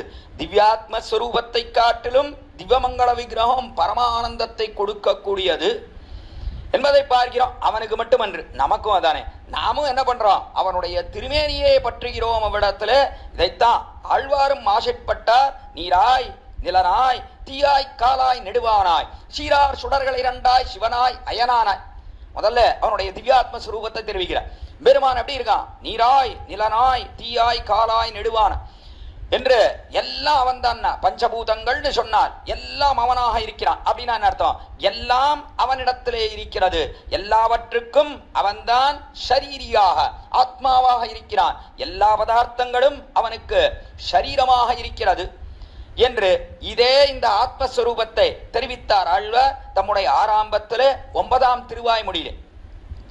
அதை தெரிவித்து கடைசியில இந்த பெரிய தத்துவத்தை காட்டினான் எம்பெருமானுக்கு. இதை காட்டின உடனே பார்த்தாரோ இல்லையோ ஆழ்வார், பார்த்துட்டோ ஐயோ இதை காட்டிலும் எனக்கு எதுல ஆசை தெரியுமா, இந்த திவ்யாத்மஸ்வரூபத்தை காட்டிலும் திருமேனியை காண வேணும். கூறாராள் இவன் சங்கேந்தி கொடியேன்பாழ்வாராய் ஒரு நாள் மண்ணும் விண்ணும் மகிழவே தெரிவிச்சார விடத்துல. கூறாராளி வெண்சங்கேந்தி கொடியேன்பால் வாராய், கொடியவனான என்னிடத்துல எப்படி வரணும் தெரியுமா, கூறாராளி வெண்சங்கேந்தி என்று ஆடி என்ன சக்கரம் என்ன சங்கம் என்ன இவற்றை ஏதிக்கொண்டு நீ வர வேண்டும் என்று இதையே ஆசைப்படுகிறார் ஆழ்வார். எப்படி அர்ஜுனனானவன் தர்மக்ஷேத்திரமான குருக்ஷேத்திரத்துல எம்பெருமானவனுக்கு பெரிய விராட் ஸ்வரூபம் பெரிய திருமேனி அதை காட்டுகிறான், எல்லாவற்றையும் பார்க்கிறான். பார்த்தா அதை என்ன பார்த்து முடிக்க முடியுமா அப்படின்னா பார்த்து முடிக்கலாம் முடியாது. இந்த பக்கத்துல இந்த பக்கம் எந்த பக்கம் பார்த்தாலும் மேலே இருந்து கீழேயோ வலது பக்கத்துல இருந்து இடதுபுறமோ எந்த பக்கம் பார்த்தாலும் பார்த்து முடிக்க முடியாது. விபுத்தத்துவம்னா எல்லாம் அடங்கி இருக்கோ இல்லையா அவன் திருமேனியில, அதை போய் எங்க பார்த்து முடிக்கிறது, அதெல்லாம் முடியாது. பார்த்தானோ இல்லையோ நடுங்கி போயிட்டான் அர்ஜுனன்.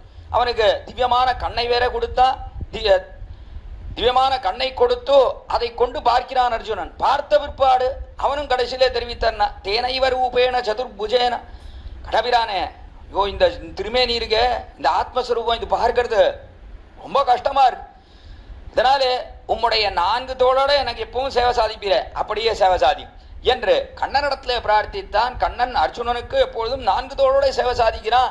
அர்ஜுனன் மிகவும் வேண்டியவனானபடினாலே அனுகூலனானபடினாலே ஆசிரிதனானபடினாலே அவனுக்கு 4 திருத்தோளோட சேவை சாதிக்கும். அதனாலே அதைத்தான் காண வேண்டும் என்று எப்படி அர்ஜுனன் ஆசைப்பட்டானோ அதே போலத்தான் சுவாமி நம்மாழ்வாரும் கூறாராளி வெஞ்சங்கேந்தி கொடியேன்பால் வாராய்னு இந்த திருமேனி இருக்க அதுதான் உத்தேசமா இருக்கு. திவ்யாத்மஸ்வரூபத்தை காட்டிலும் திவ்யமங்கள விக்கிரகம் இருக்கு, அது பரம உத்தேசமா இருக்கு, அவனுக்கே அது பரம போக்கியமா இருக்கு என்பதைத்தான் இங்கே பரமாச்சாரியர் ஆச்சரியமாக இந்த ஸ்லோகத்திலே 2ஆம் அடியாலே கார்க்கிறார். இடத்திலே மூர்த்தம் பிரம்ம ததோபி தத் பிரியகரம் ரூபம் யதத்யத்புதம், அற்புதமான திருமேனினா எவ்வளோ ஆச்சரியமான திருமேனி அந்த எம்பெருமானுடைய திருமேனின்னு வேதாந்தம் எல்லாம் வர்ணிக்கிறது. ஆழ்வார்கள் எல்லாம் அதிலே ஈடுபடுகிறார்கள். முடிச்சோதியாய் உனது முகச்சோதி மலர்ந்ததுவோ, அடிச்சோதி தாமரையா இழந்ததுவோ, படிச்சோதி ஆடையோடும் பல்கலனாய் நின் பைம்பொன் கடிச்சோதி கலந்ததுவோ திருமாலே கட்டுரையே என்று சுவாமி நம்மாழ்வார் மிகவும் ஈடுபடுகிறார். அவனுடைய திருமேனியிலே என்ன அழகு என்ன அழகு அவனுடைய திருமேனின்னு கொண்டாடுகிறார். 3ஆம் பத்திலே முதல் திருவாய் முடியாலே அந்த திருமேனின்னு சொன்னா அது அத்விதீயமானது என்பதாக பார்க்கிறோம். அதைத்தான் இங்கே பரமாச்சாரியரும் கொண்டாடினார். அடுத்தபடியா ஆக எம்பெருமானுக்குண்டான திவ்யாத்மஸ்வரூபம் அதை தெரிவித்தார். அடுத்தபடியாக அவனுக்கு திருமேனி உண்டு, திவ்யமங்கள விக்கிரகம் உண்டு. திவ்யமங்கள விக்கிரகம் இல்லாமல் கிடையாதுனா அவனுக்கு திவ்யமங்கள விக்கிரகம் உண்டு. திவ்யமங்கள விக்கிரகத்தோட சூரிய மண்டலத்தின் நடுவில் இருக்கிறான். அந்த திவ்யமங்கள விக்கிரகத்தை தான் பார்த்த விடமெங்கும் நாம் கோயில்களில் அனுபவிக்கிறோம் எம்பெருமானுடைய திருமேனிகள். நாளே அது இல்லாமல் கிடையாது அந்த எம்பெருமானுக்கு, அதை தெரிவித்தார். அடுத்தபடியா அதை காட்டி அப்படிப்பட்ட அந்த எம்பெருமான் இப்படி திவ்யாத்மஸ்வரூபத்தோட திவ்யமங்கள விக்கிரகத்தோட கூடியிருக்கக்கூடிய எம்பெருமான் அவன் செய்யக்கூடிய காரியம் என்ன அதை மேலே தெரிவிக்கிறார். யான்யன்யானி யதாசுகம் விஹரதோ ரூபாணி சர்வாணி தானி என்று யான்யன்யானி யதாசுகம் விஹரதோ என்று எம்பெருமான் என்ன பண்றான், விஹரிக்கிறான், ஆனந்தத்தை அடைகிறான், விளையாடுகிறான். என்ன விளையாட்டுனா இம்புறும் இவ்விளையாட்டுடையான் என்று என்ன விளையாட்டுனா எத்தனையோ விளையாட்டு. அதாவது இங்கே சிருஷ்டிப்பது அழிப்பது இந்த லோகத்தை எல்லாம் அது ஒரு விளையாட்டு. அதற்கு மேல என்னன்னா எம்பெருமான் இங்கே வந்து திருவோதாரம் பண்ணிடுறான். அதுவும் அவனுக்கு ஒரு லீலை, அதுவும் ஒரு லீலையாக இருக்கிறது, விளையாட்டாக இருக்கிறது. எம்பெருமான் அவன் இங்கே வந்து அவதரிக்கிறானே அதை தெரிவிக்கிறார். அடுத்தபடியாக யான்யன்யானி யதா சுகம் விஹரதோ, யதா சுகம் அவனுக்கு சுகம் வந்த சுகம் அவனுக்கு எப்படி வருகிறதோ அந்த கிரமத்திலே அவன் விஹரிக்கிறான், ஆனந்தத்தை அடைந்து. அதற்குன்னு ஒரு ரூபாணி சர்வாணி தானி, அதற்குன்னு ஒரு ரூபம், அதற்குன்னு ஒரு வடிவை கொள்ளுகிறான் எம்பெருமான். பலபடியான வடிவை கொள்ளுகிறான் எம்பெருமான். பரமபதத்திலே எல்லோரும், அதாவது அங்கிருக்கக்கூடிய நித்தியசூரிகள் என்ன, முக்தாத்மாக்கள் என்ன, இவர்களெல்லாம் கண்டு அனுபவிக்கும்படியா அவ்விடத்திலே ஒரு ஆச்சரியமான திருமேனி கொண்டு எம்பெருமான் வீற்றிருந்து 7 வகும் தனிக்கோள் செல்லா என்கிற கிரமத்திலே சவ்யம் பாதம் பிரசாரிய ஸ்ருததுயிதரம் தட்சிணம் குஞ்சயித்வா என்கிற கிரமத்திலே எம்பெருமான் ஒரு திருவடியை மடக்கி ஒரு திருவடியை நீட்டி ஆச்சரியமான சங்க சக்கரங்களை ஏண்டினமாக சர்வ அலங்கார பூஷிதாக ஆச்சரியமாக திருவாபரணங்களை எல்லாம் தரித்து கிரீட முகுட சூடாவதம்சா என்கிற கிரமத்தில் எத்தனையோ திருவாபரணங்கள் அதையெல்லாம் தரித்து ஆச்சரியமா பரமபதத்தில் எழுந்தருள் இருக்கான். எல்லாருக்கும் சேவை சாதிக்கிறான், எல்லாருக்கும் அவன் காட்சி கொடுக்கிறான். அதனாலே எல்லோரும் அங்கு இருக்கக்கூடியவர்கள் எல்லாம் சதா பஷ்யந்தி சூரையா என்று இடைவிடாமல் அவனையே பார்த்து கொண்டிருக்கிறார்கள். அவ்விடத்தை இருக்கக்கூடிய நித்தியசூரிகள் கண்கொட்டாமல் அவனையே பார்க்கிறான். அப்படி அவனையே பார்த்து அனுபவிக்கிறார். அடுத்தபடியா எம்பெருமான் என்ன பண்றான் அப்படின்னா அங்கிருந்து புறப்பட்டு இந்த லோகத்துக்கு வந்து சேர்கிறான். அண்டத்துக்குள்ளே தன்னை 4ஆக பகிர்ந்து கொண்டு வாசுதேவ சங்கர்ஷண பிரத்யும்ன அனிருத்தன்னு 4ஆக பகிர்ந்து கொண்டு இவ்விடத்திலே வேண்டியவர்களுக்கு வேண்டிய காரியத்தை செய்ய வேண்டும். அதாவது முக்கியமாக தேவதைகளுக்கு காரியம் செய்ய வேண்டும் என்கிறபடினாலே ஏஷ நாராயண ஸ்ரீமான் க்ஷீரார்ணவ நிகேதனா என்று நாராயணன்ற பேருடன் பரமபதத்திலே பிராட்டியுடன் எழுந்தருளி இருக்கிறானே எம்பெருமான். அப்படிப்பட்ட எம்பெருமான் க்ஷீரார்ணவ நிகேதனா, க்ஷீரார்ணவம்னு சொல்லக்கூடிய திருப்பார்கடலுக்கு வந்து சேருகிறான். எதற்காக இங்க வந்து சேர்றான் அப்படின்னா தேவதைகளுக்கு ஏதாவது கஷ்டம், அசுரர்களாலே கஷ்டம் என்றெல்லாம் தேவதைகளுக்கு ஏற்பட்டால் நாம் எங்கேயோ பரமபதத்திலிருந்து இங்க வரக்கூடாதுன்னா அவர்கள் நமக்கு ஏதாவது கஷ்டம்னு அறிவித்தால் உடனடியாக நாம் காரியம் செய்ய வேண்டும் என்கிறபடினாலே இந்த இடத்திலே எழுந்தருளிருக்கான். திருப்பார்கடலுக்கே கூப்பீடு கேட்கும் இடம்னு பேர். பெருமான் எப்படி படுத்துட்டு இருக்கானா, காதை தீட்டு கொண்டு யாராவது கஷ்டம்னு அழைத்தால் உடனடியாக காரியம் பண்ணணும். என்று பெரிய பிராட்டியார், பூமி பிராட்டியார் இவர்களெல்லாம் ஏதாவது பேசினாலும் கூட எம்பெருமான் பேசாதீங்கோ, யாருக்கு என்ன ஆபத்துன்னு எப்பொழுது சொல்லுவார்களோ இப்படியா பேசுறது, பேசக்கூடாது என்று தெரிவிக்கும்படியாக எம்பெருமான் எழுந்தருளியிருக்கிறான் திருப்பார்கடலில். நாளே அதை அடுத்தபடியாக ஆச்சரியமாக பார்க்கிறோம். எம்பெருமான் இங்கே பார்க்கடலுள் பையத்து இன்ன பரமன் என்று இங்கேயே எம்பெருமான் சயனித்திருக்கிறான். தேவதைகளுக்கு காரியம் பண்ண வேண்டும். அப்படிப்பட்ட எம்பெருமான் தான் திருவோதாரம் பண்ணுகிறான். நாகபரியங்கம் உத்ஸ்ருஜ்யஹி ஆகதோ மதுரா அம்புரி என்று நாகபரியங்கம் பாம்பாகிற படுக்கை அதை விட்டல்லவா வருகிறான் எம்பெருமான். அதை விட்டு வருது ரொம்ப கஷ்டம்னா, அதை போய் எப்படி விட்டு வருது? அதை விட்டு வருது ரொம்ப சிரமமாக இருக்கக்கூடியது. என்ன அந்த படுக்கை அவ்வளோ சுகமா இருக்கு. படுக்கையை விட்டு எழுந்திருக்கிறதுனா மனசே வருதோ இல்லையோ, இத்தனை நேரம் ஆனாலும் அப்படியே படுத்து தூக்கம் வருதோ இல்லையோ, படுக்கையில படுத்துட்டு இருக்கிறதுனாலே ஒரு தனி சுகம் என்று நாம் பார்க்கிறோம். அது நமக்கு மட்டுமன்று, எம்பெருமானுக்கும் அப்படிதான். நம்முடைய படுக்கைக்கே எப்படி சுகமா இருந்ததுன்னா, ஆதிசேஷன் சொல்லக்கூடியவன் எவ்வளவு மிருதுவாக இருக்கக்கூடியவன் அவன். அப்படிப்பட்டவன் அவனே படுக்கையா இருக்கான். அதுவும் அப்படி இருக்கான், நன்னா விசாலமா இருக்கான். நன்னா அந்த இடத்துல பார்க்கடல்ல இருக்கக்கூடிய நீர், அந்த நீர்த்துளிகள் உருத்தாமைக்காக ஆதிசேஷனை படுக்கையாக விரித்து கொண்டிருக்கிறான்னு சொன்னா அவனுடைய திருமேனி இருக்க அது எவ்வளவு மிருதுவா இருக்க வேண்டும். வெள்ளத்தின் மேல் ஒரு பாம்பை மெத்தையாக விரித்திருக்கிறான் இந்த எம்பெருமான். அதுல யோக நித்ரை கொண்டு யாருக்கு என்ன ஆபத்து வருதோ ரட்சிக்க வேண்டும். லோகரக்ஷண சிந்தை, லோகத்தை எல்லாம் அப்படி ரட்சிப்பது, இதையே சிந்தித்துக் கொண்டோ ஆச்சரியமா ஆதிசேஷன் மீது அந்த எம்பெருமான் படுத்துட்டு இருக்கான். அப்படி படுத்துட்டு இருக்கும் காலத்துல இந்த ஆதிசேஷனை விட்டல்லவா எம்பெருமான் சேர்ந்தான். ஆகத்தோ மதுராம்புரி என்று மதுரைக்கு இந்த இடத்துல பிறந்தான் எம்பெருமான் என்று பார்க்கிறோம். ஒருத்தி மகனாய் பிறந்து என்று மதுரையிலே இந்த ஆதிசேஷன் ஆகிற படுக்கையை விட்டு பிறந்தார்.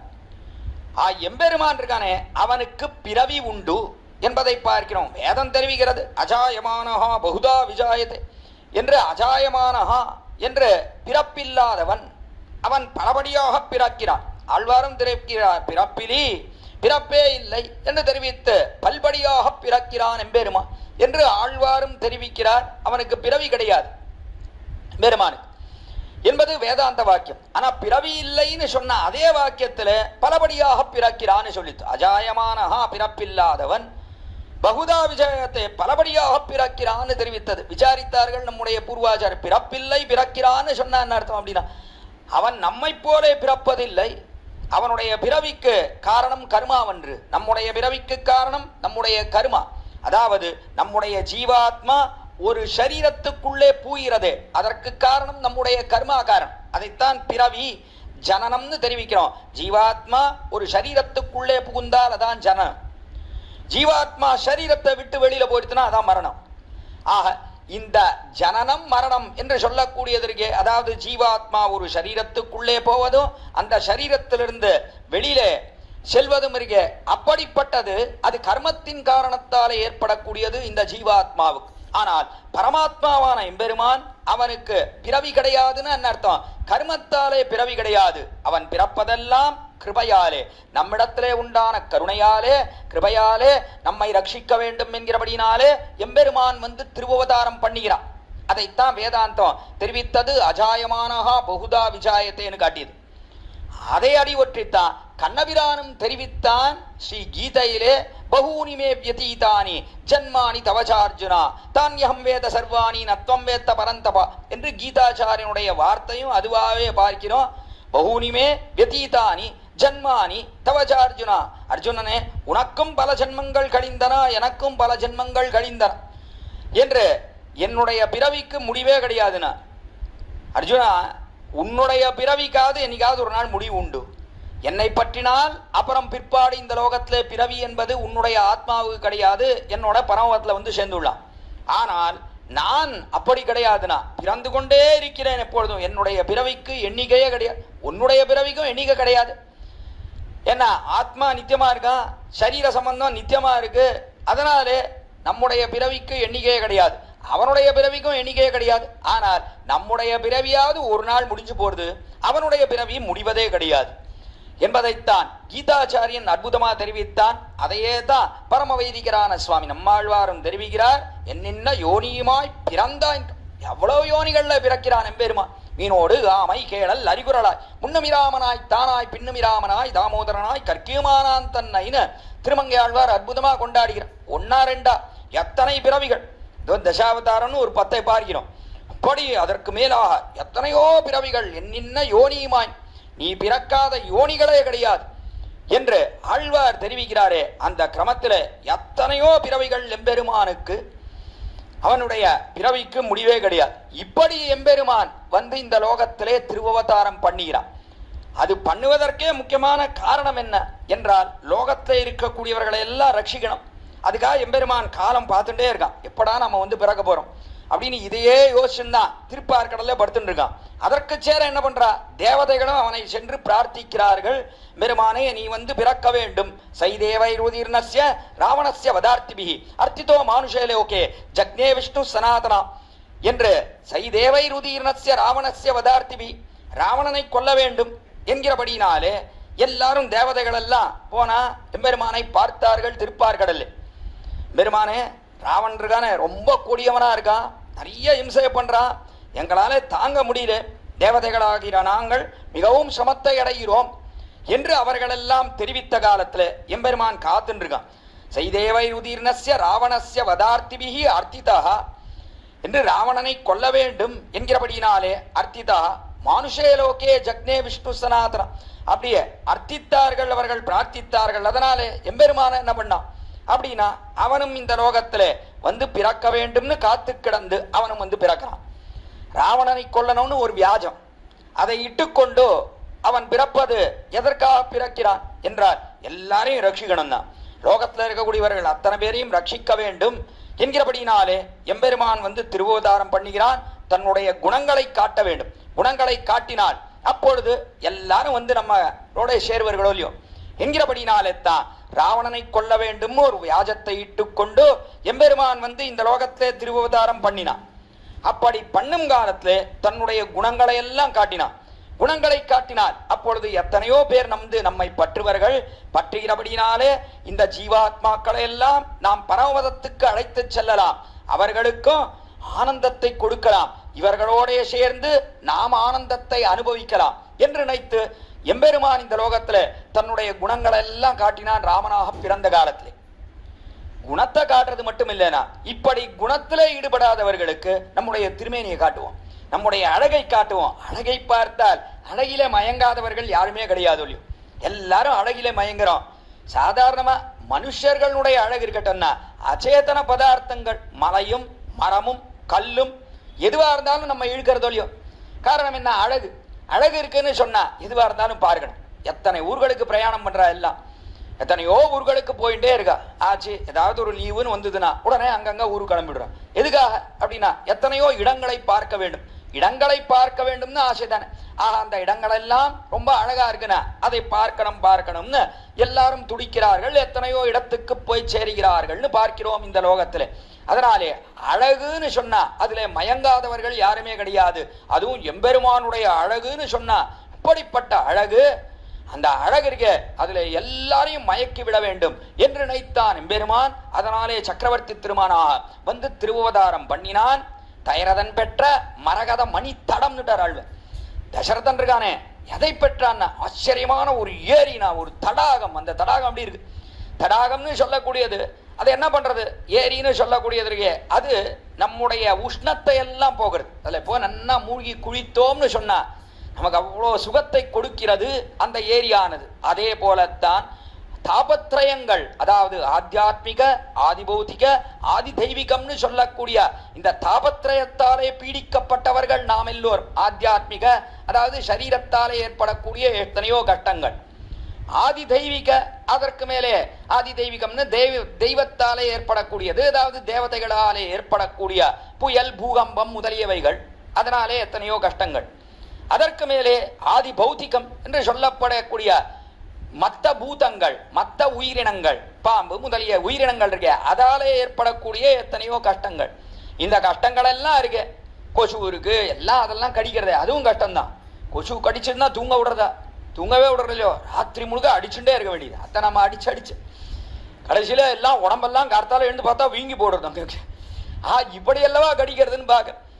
இதெல்லாம் இருக்கே, இந்த பூதங்களால ஏற்படக்கூடிய எத்தனையோ கஷ்டங்கள், அதனால எத்தனை உஷ்ணம், இந்த உஷ்ணமெல்லாம் தீர வேண்டும்னு சொன்னால் நாம் தடாகத்திலே மூழ்க வேண்டும்.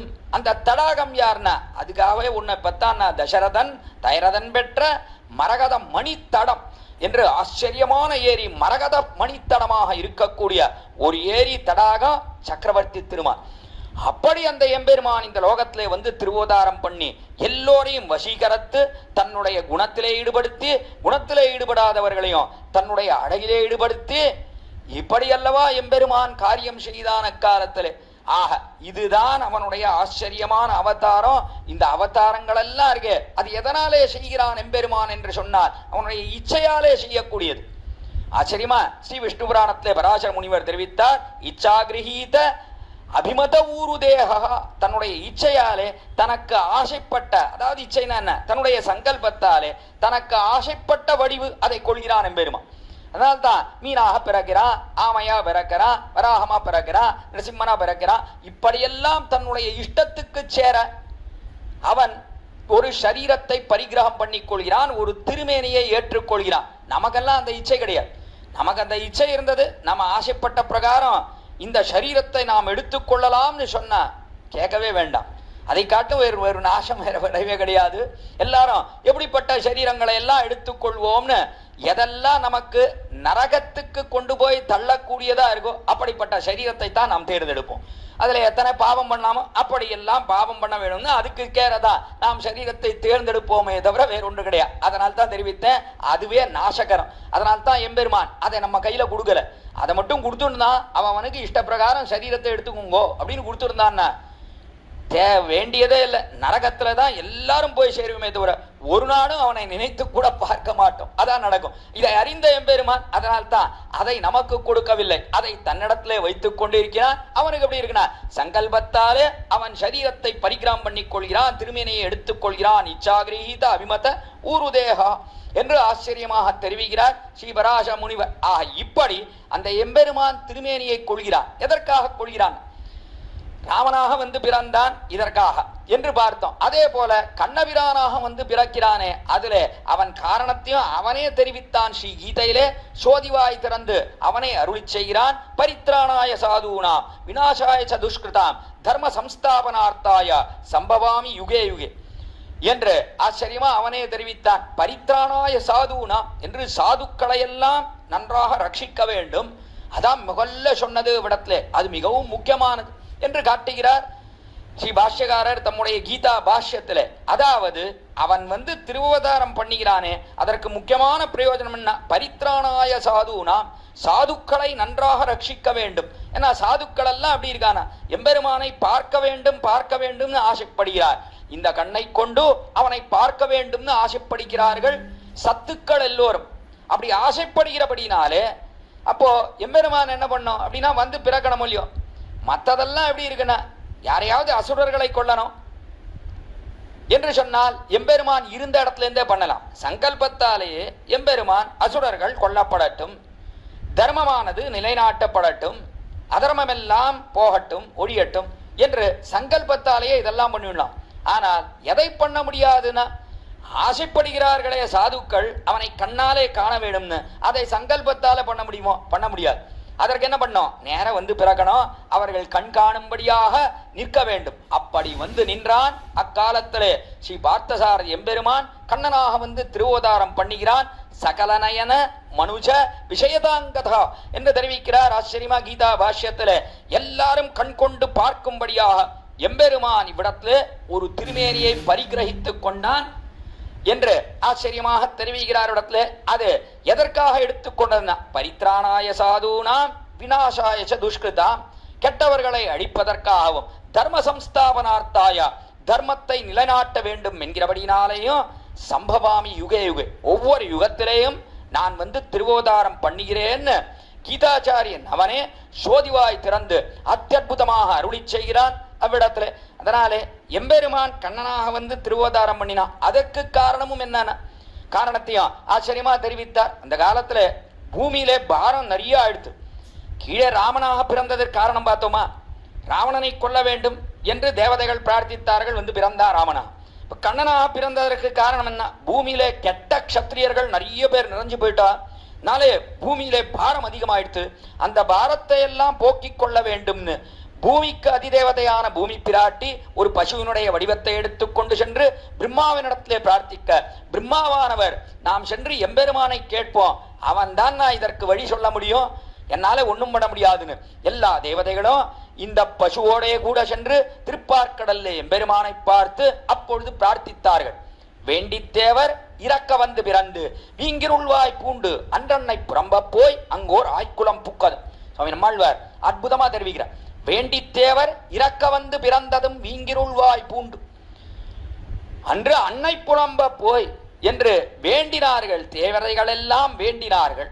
வேண்டி தேவர் இறக்க வந்து பிறந்து, இறக்கன்னு சொன்னால் அதுவும் வேண்டுதல்னு தான் அர்த்தம். இறந்தார்கள் வேண்டினார்கள் அர்த்தம். என்ன 2 தடவை வேண்டினார்கள் வேண்டினார்கள் இதுக்காக ஆழ்வார் சொல்றார் வேண்டித்தேவர் இறக்க என்று. எதனால இப்படி தெரிவிக்கிறார்கள்? வேண்டித்தேவர் தேவதைகள் எல்லாம் வேண்டினார்கள். இறக்கா, இறக்கனா வேண்டினது. வேண்டினது யாருன்னா எம்பெருமான் வேண்டினான். இதே போல வந்து பிறக்கணும்னா நம்ம பிறந்து ரொம்ப நாள் ஆயிடுச்சு. எப்போ பிறந்தோம், ராமனாக பிறந்தோம், அதுக்கப்புறம் ஒன்றும் பிறவி எடுக்கலையேனா ஜீவாத்மாக்கள் எல்லாம் நமக்கு வேண்டாமா? நாம் போய் பிறந்தால்தானே ஜீவாத்மாக்கள் எல்லாம் நமக்கு கிடைப்பார்கள். நம்முடைய குணத்தையும் அழகையும் காத்து அவர்களை எல்லாம் ஈடுபடுத்தி கொள்ள வேண்டாமா? அதே போல எத்தனையோ சாதுக்கள் எல்லாம் நம்மை காண வேண்டும் காண வேண்டும்னு துடித்து கொண்டிருக்கிறார்கள். நம்ம போய் பிறக்கணுமே, அதற்காக காலம் பார்த்துட்டே இருக்கான். அவன் ஆசைப்படுகிறான், அவன் இறக்கிறான். அந்த சமயத்திலே தேவர்கள் எல்லாம் வேண்டினார். அப்படி வேண்டினபடினாலே எம்பெருமான் கண்ணபிரானாக ஆய்குலத்திலே வந்து திருவதாரம் பண்ணினார் என்று ஆச்சரியமாக காட்டுகிறார் இடத்திலே ஆழ்வார். அதனாலே இப்படி எம்பெருமான் தனக்கு ஒரு திருமேனியை பரிகிரகித்துக் கொண்டு இந்த லோகத்திலே வந்து பிறக்கிறானே. சம்பவாமி ஆத்மமாயா பிரகதிம் சுவாமதிஷ்டாய சம்பவாமி ஆத்மமாயா என்பது கீதாச்சாரியனுடைய அற்புதமான திருவாக்கு. பிரகிருதிம் சுவாமதிஷ்டாய, நான் ஒரு திருமேனியை பரிகிரகித்துக் கொள்கிறேன். சம்பவாமி ஆத்மமாயா என்று நான் இந்த லோகத்திலே வந்து பிறக்கிறேன். அது எப்படி இருக்குன்னா ரொம்ப ஆச்சரியமா இருக்குண்ணா. ஆத்மமாயைன்னு சொன்னா ரொம்ப ஆச்சரியமாக இருக்கக்கூடியது ஒன்று. அது எப்படி இருக்குன்னா எனக்கே ஆச்சரியமா இருக்குண்ணா. எனக்கே அந்த திருமேனியும் அதே போல அந்த திருமேனியை கொண்டு நான் எத்தனையோ காரியம் செய்கிறேனே, அது எனக்கே பரமபோக்கியமா இருக்கு, எனக்கே ஆனந்தத்தை கொடுக்கிறது, எனக்கே அது ஆச்சரியத்தை விளைவிக்கிறது. அப்படித்தான் வந்து நான் இந்த லோகத்திலே திருவதாரம் பண்ணுகிறேன் என்று அற்புதமாக தெரிவிக்கிறான் இடத்திலே கீதாச்சாரியன். ஆக இப்படி எம்பெருமான் வந்து இந்த லோகத்திலே திருவோதாரம் பண்ணுகிறான் என்பதை அடுத்தபடியாக காட்டுகிறார் பரமாச்சாரியர் ஆளவந்தார். இந்த 4ஆம் ஸ்லோகத்திலே அதை தெரிவித்தார். யான் என் யானி யதா சுகம் விஹரதோ ரூபாணி சர்வாணி தானி என்று ரூபாணி எத்தனையோ வடிவங்களை கொண்டு வந்து நான் இந்த லோகத்திலே பிறக்கிறேன். அதை கொண்டு என்ன பண்றேன் அப்படின்னா இவ்விடத்துல வந்து ஆனந்தமாக பிறந்து எல்லோரையும் இவ்விடத்துல ஆனந்த கடலிலே மூழ்கும்படியாக செய்ய வேண்டும் என்பதற்காகவே இந்த லோகத்திலே வந்து எம்பெருமான் திருவதாரம் பண்ணுகிறான் என்பதை ஆச்சரியமாக காட்டினார் இவ்விடத்திலே 3ஆம் பாதத்தாலே. அதுக்கு மேலே கடைசியிலே தெரிவிக்கிறார் இவ்விடத்திலே தானி தான்யாஹு தான்யாஹு ஸ்வைர் அனுரூப ரூப விபவைஹி காடோப கூடானித்தே என்பது கடைசி வரியிலே இருக்கக்கூடியது. கடைசியில தெரிவிக்கிறார் இடத்துல யான் என் யானி என்று தெரிவித்து அதற்கு மேலே தான்யாஹு என்று எம்பெருமான் இப்படி வந்து திருவோதாரம் பண்ணினாலே அது எப்படி இருக்குன்னா ஸ்வைர் அனுரூப ரூப விபவை அவனுக்கு அவனுக்கு தகுந்தா போலே இருக்கிறது. எதுனா பிராட்டியினுடைய திருமேனி. பிராட்டி இருக்காளே அவளும் என்ன பண்றான அவனுக்கு தகுந்தா போலேயே அவளும் திருமேனி கொள்கிறார். தேவத்வே தேவதேகம் மனுஷ்யத்வே ச மானுஷி விஷ்ணோஹோ தேகானுரூபாம் வை கரோத்யேஷ ஆத்மனஸ்தனூம் ராகவத்வே அபவத் சீதா ருக்மிணி கிருஷ்ண ஜன்மனி அன்வேஷு ச அவதாரேஷு விஷ்ணோக்கேஷ அனபாயினி என்பது அற்புதமான ஸ்ரீ விஷ்ணு புராண வச்சனம். இடத்துல ஆச்சரியமா தெரிவிக்கிறார். அவன் எம்பெருமான் வந்து திருவதாரம் பண்ணுகிறான். தேவத்வே தேவதேவேஷு மனுஷ்யத்வே ச மானுஷி என்று எம்பெருமான் தேவனாக வந்து திருவோதாரம் பண்ணினாள். பிராட்டி என்ன பண்றா அவனும் தேவியாக அதாவது தேவதா சரீரத்தை கொண்டே இந்த லோகத்திலே வந்து திருவோதாரம் பண்ணுகிறார். அவளும் அதே போல பிறக்கிறாள் விராட்டி. மனுஷனாக எம்பெருமான் திருவோதாரம் பண்ணினா அவளும் மனுஷ வடிவை கொண்டு இந்த லோகத்திலே பிறக்கிறாள். மனுஷ்யத்வேஷ மானுஷி விஷ்ணோஹோ தேகானுரூபாம்மை கரோத்தியேஷ ஆத்மனஸ்தனு. விஷ்ணு இருக்கானே அவனுடைய தேகத்துக்கு அவனுடைய திருமேனிக்கு அனுரூபமாக அதற்கு தகுந்ததாக ஒரு திருமேனியை கொள்ளுகிறாள் பெரிய பிராட்டியார். பிறக்கிறாள் என்று தெரிவித்தார். அதற்கு உடனே திருஷ்டாந்தம் காட்டணும் இல்லையோ, அப்படி எங்க பிறக்கிறான் உடனே தெரிவித்தார். ராகவத்வே அபவத் சீதா, எம்பெருமான் ராகவனாக சக்கரவர்த்தி திருமணாக திருவோதாரம் பண்ணினான். அப்பொழுது பெரிய பிராட்டியார் அவள் சீதா பிராட்டியாக திருவோதாரம் பண்ணினான். ருக்மிணி கிருஷ்ண ஜென்மனி, அடுத்தபடியா ருக்மிணி, அவள் ருக்மிணி என்று கிருஷ்ணாவதாரத்திலே பெரிய பிராட்டியார் ருக்மிணியாக பிறந்த காலத்து, அதாவது கண்ணபிரான் ஆக எம்பெருமான் பிறந்த காலத்திலே பெரிய பிராட்டியார் ருக்மிணியாக பிறந்தாள். அதற்கு மேலே அந்நேஷு அவதாரேஷு, மற்ற அவதாரங்கள் எத்தனை அவதாரங்கள் பண்ணாலும் விஷ்ணோக்கேஷ அனபாயினி, விஷ்ணுவை விட்டு பிரிவதே கிடையாதுன்னா. எம்பெருமான் எப்படி பிறந்தாலும் அவனை விட்டு பிரிவதே கிடையாது. இன்னும் சொல்ல போனா எம்பெருமான் வாமனனாக திருவோதாரம் பண்ணினானே அந்த சமயத்துல கூட பிராட்டி அவன் மார்பை விட்டு பிரியவே இல்லைனா, அவன் மார்பை விட்டு பிரிவதே கிடையாது. அகலகில்லேன் இறையுமென்னு அலர்மேல்மங்க உரமார்பாகா என்று அலர்மேல்மங்கை பெரிய பிராட்டியார் எம்பெருமானுடைய திருமார்பை விட்டு என்னாலே பிரியவே முடியாதுன்னா, அகலகில்லேன் என்னாலே முடியவே முடியாது அதை விட்டு. என்ன அவ்வளவு பரம போக்கியமாக இருக்கிறது அவனுடைய திருமார்பு, அதனாலே அதை விட்டு என்னாலே பிரியவே முடியாது. அங்கேயே இருக்கா. பார்த்தா இந்திரன் வந்தான். இந்திரன் எம்பெருமான இடத்துல, எம்பெருமானே என்னுடைய லோகத்தெல்லாம் ஒரு அசுரன் பிடுங்கிட்டான், மகாபலி பிடுங்கிட்டான், ரொம்ப கஷ்டமா இருக்கு, லோகமெல்லாம் போயிடுத்துனா நான் என்ன பண்றது ஒன்றும் தெரியல என்று கண்ணும் கண்ணீருமா எம்பெருமானத்துல நின்னான். நின்ன உடனே பார்த்தான் எம்பெருமான், ஐயோ இப்படி அலறானே இந்திரன், நம்ம குழந்தை இப்படி அலறானே, ஐயோ பாவம் இவனுக்கு காரியம் செய்ய வேண்டும், என்ன பண்றது அப்படின்னு பார்த்தான். இவனுக்கு காரியம் செய்ய வேண்டும்னு இவனை இப்படி துடிக்க விட்டோமேன்னு நினைத்த உடனேயே உடம்பு சிறுத்தது, உடம்பு சின்னதா போயிடுத்துனா.